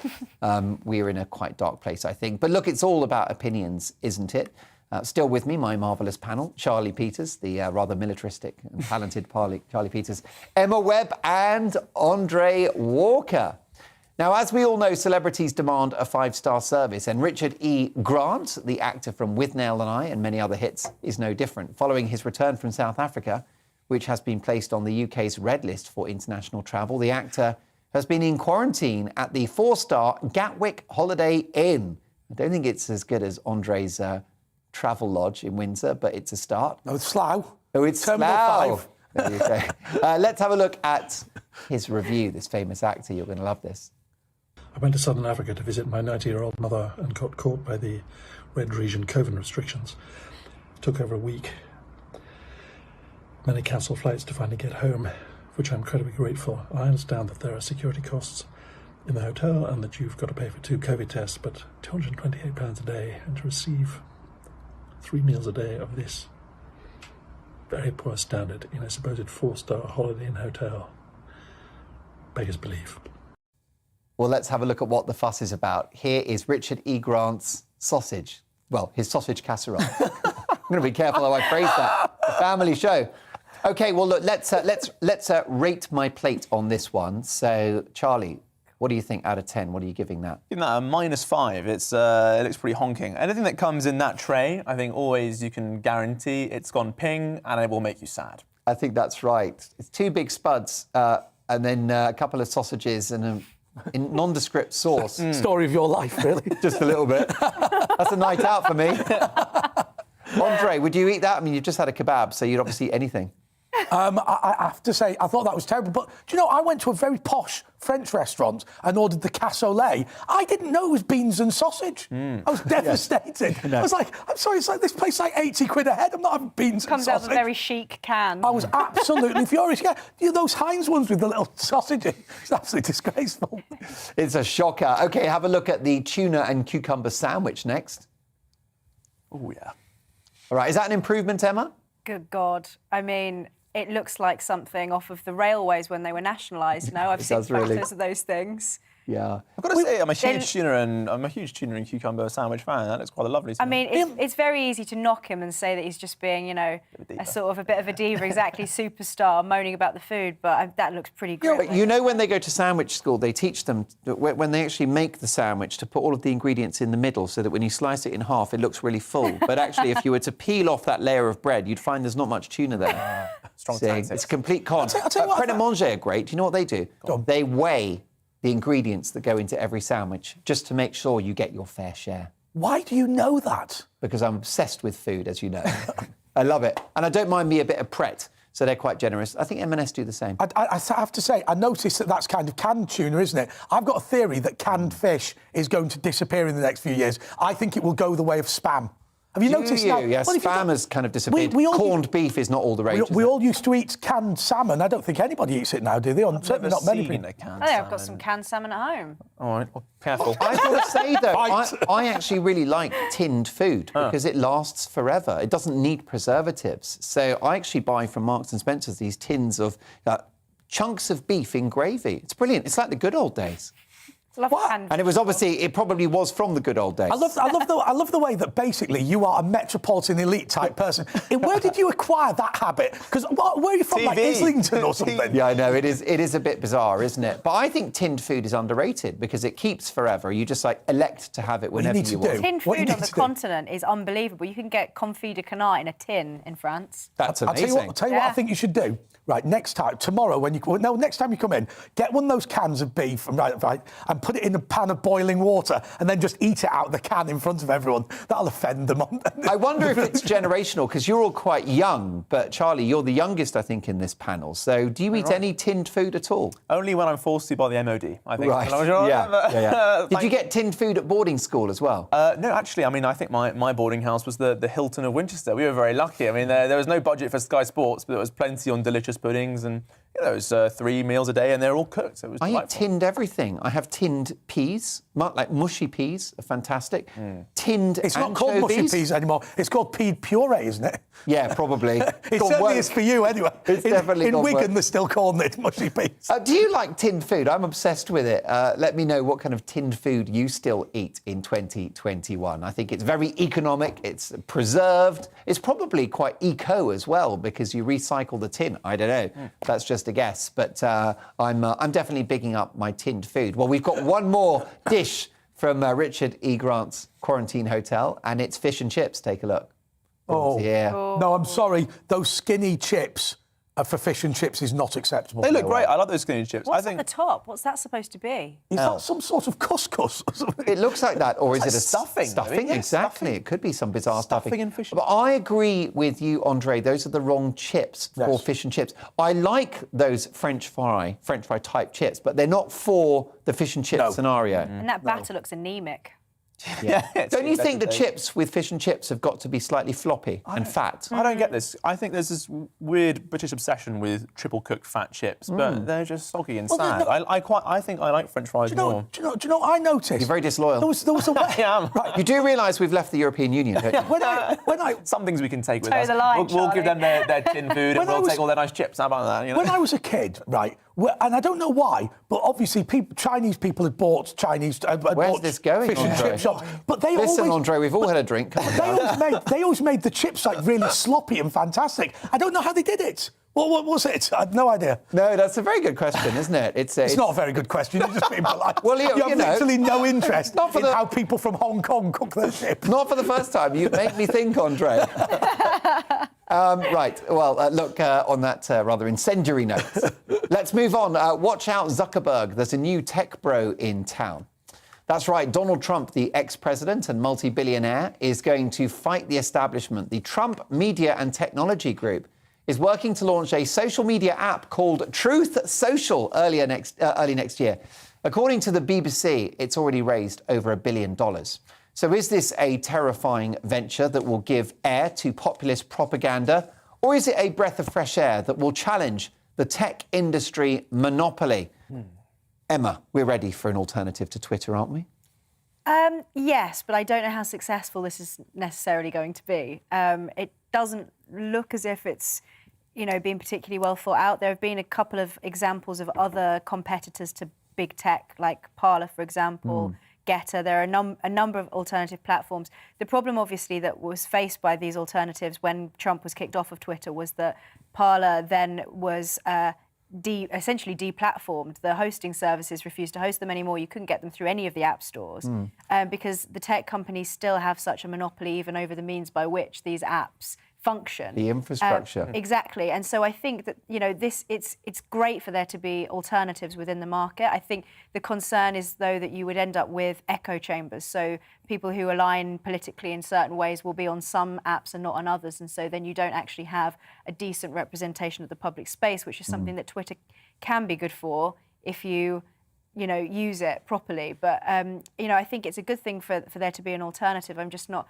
100% sure that this is going to be particularly successful. I mean, I'm just so over the censorship now. And I'll give you the best example. It was a new low point this week, and it was the BBC, right? The British Broadcasting Corporation, a world-renowned news gatherer that tweeted an article from their website about somebody that had very sadly died as a result of complications from the Oxford AstraZeneca vaccine. We know it's incredibly rare, but it does happen. And there was a warning from Twitter about the veracity of that tweet from the Beeb. I mean, where do you go from there? I mean, this is a serious ongoing problem, and actually, the Twitter, a number of social media companies, they use this thing called friction, where there are various means by which they can limit to different degrees your access to information by putting up warnings, by shadow banning, by removing people from the platform entirely. So these companies have a huge amount of control over what we are able to access and the information that we're able to receive, and I think that should concern all of us. So having alternative platforms that are actively pro free speech is obviously always a very good thing. But I think that there's something much broader and more insidious going on when it comes to online censorship. And we've got the online safety bill that the government are putting forward at the moment, and that's also something that is a huge concern. So I think that this is one small piece of the puzzle. Good news, certainly, but I think that the whole issue of tech censorship is something that we're going to be fighting against for a very long time to come. I wonder if this tech censorship will backfire, though, and that other companies like this one will come into the market, because the principle of the internet is it's about freedom. It's a free-for-all, isn't it? And I wonder whether they're actually sowing the seeds of their own downfall by having this much censorship. Well, I think you're right, and Trump is not the last Trumpist figure to walk the path to the White House, I think, and maybe the next person will bite back a little harder on some of these companies and might use their own great power to smite them down in some way. Yeah, because I think the ultimate argument, you say to your friend, oh, I'm on this new app now, I'll message you on that, and they say, why? And you go, oh, because this one's free speech. Sure. There's no censorship on this one. Sure. That's quite powerful, isn't it? It is powerful, but only if you are the victim of the censorship. A lot of people really revel in the fact that they are not on the receiving end of all this friction that Emma rightly points out. So they get away with it. But look, I mean, I share Emma's concern that, like previous alternatives to Twitter, this one will go down the path of echo chambers and boredom and kind of mild insanity. But anything that gets Trump access to pumping out his thoughts on the hour will be received very happily by me. He's the funniest guy in America, OK? And I guess you don't always agree with the guy, but you defend his right to have his view. Yeah, and he's no longer as powerful as he once was. He's no longer the most powerful man in the world. And so him just, sounding off would bring some joy back into my life, quite frankly. I've missed it enormously. Him being banned from Twitter, I think, was an extremely sad day, not just for democracy, because it is quite concerning that a corporation of that size can silence a politician, but also really for comedy. I mean, the guy's just brilliant. And everyone loves a comeback cancellation. Do you know something? Yeah. Do you know something about all this censorship and all this? I think sometimes it's overcooked. The truth is of the matter, these companies are just run by the maths class, right? And very often they're not sitting there with their hand quivering to turn something off. What they're doing is they're allowing algorithms and believing in something. Let me give you my classic example. As you know, I've got a relatively successful YouTube channel. When I first launched it, it was when Brexit was being delayed, and I got a huge number of views. Their system tripped a security anti-fraud thing, and they removed from my account £8,000 in revenue. Now, I can assure you, speaking to a human to try and explain the case was completely impossible. It's the same as one of the rival stations to this who got turned off for being anti-vax when they were no such thing. Yeah. And it's not somebody sat in San Francisco. It's a guy on minimum wage in Malaysia who doesn't really know what he's talking about, and a security system that they don't even understand because it's an algorithm. No, I think it's more directed than that. It's much more pointed. It's clearly organised in a way which punishes those on the right. It's as clear as day. It's as clear as day. People who are hit by this are the unpopular speakers of the time, and generally speaking, that falls to us. Yeah. Well, I guess it does. Well, the wordplay of Donald Trump is famous the world over. He has entered the Twitter Hall of Fame. But who else can be given entrance into this elite club that is the Twitterati? Well, that's right. It's that time of the night to play a game of Top Trumps. That's right. It's time for a great British game show. Let's do it.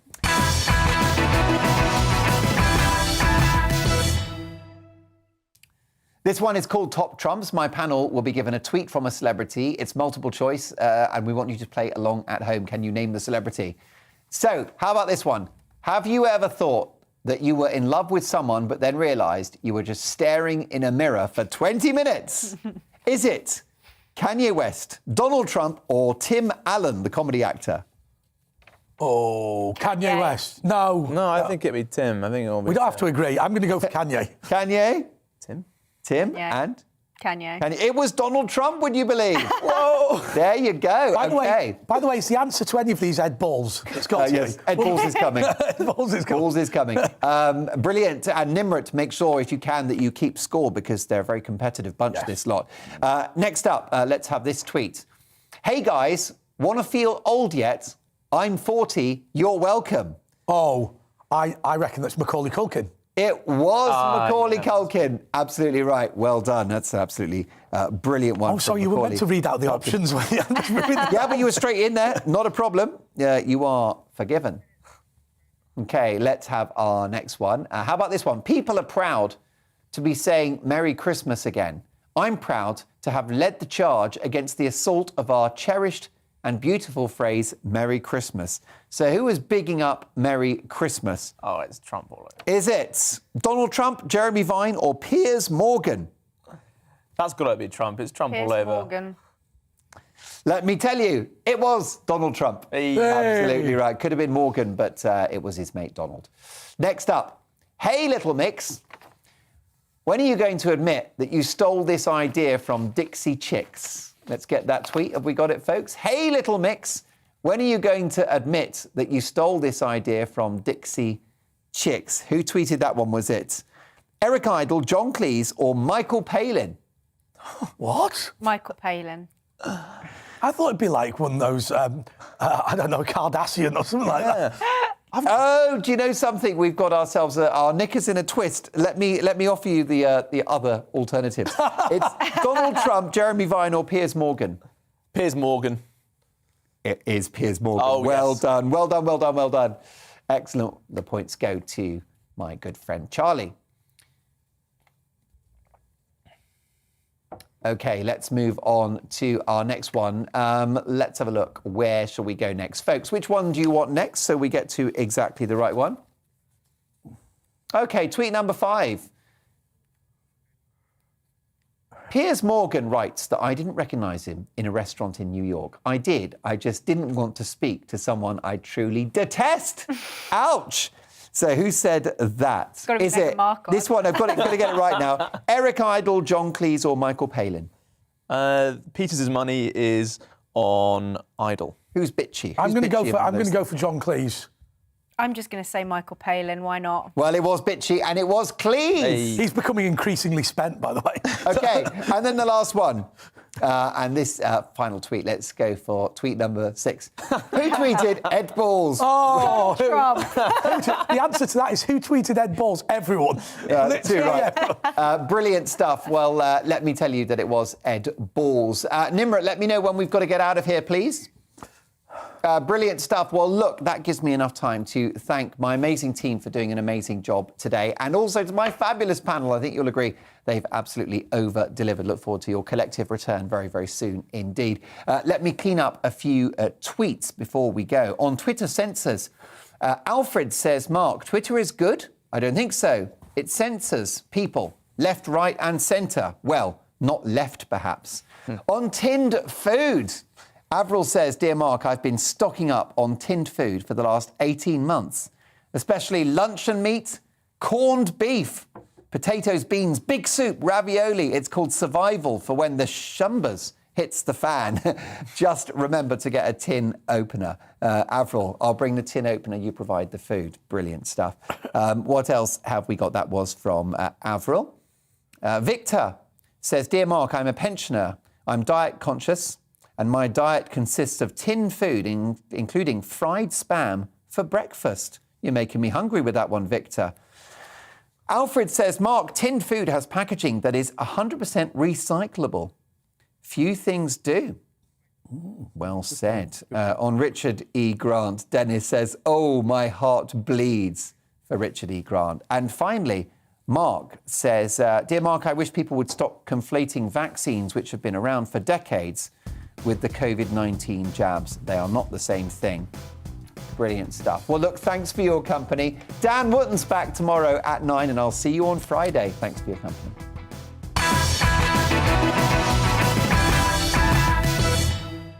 You're watching GB News live across the UK and the world on our digital stream. GB News is Britain's news channel. We are the UK's home of discussion and debate from all perspectives. We are here for you. Don't forget to join our YouTube community by clicking on that subscribe button. And if you want the GB News app, you can click and catch up on programmes anytime. We love to hear from you, so email us. gbviews@gbnews.uk. Thanks for being part of the GB News family. My name is Andrew Doyle. Join me every Sunday evening at 7 p.m. for Free Speech Nation. This is a show where we address current affairs and news stories of the week with the help of two wonderful comedian panellists. I brought in comics because I want to give it a lighter edge, and also they work for less. See you there.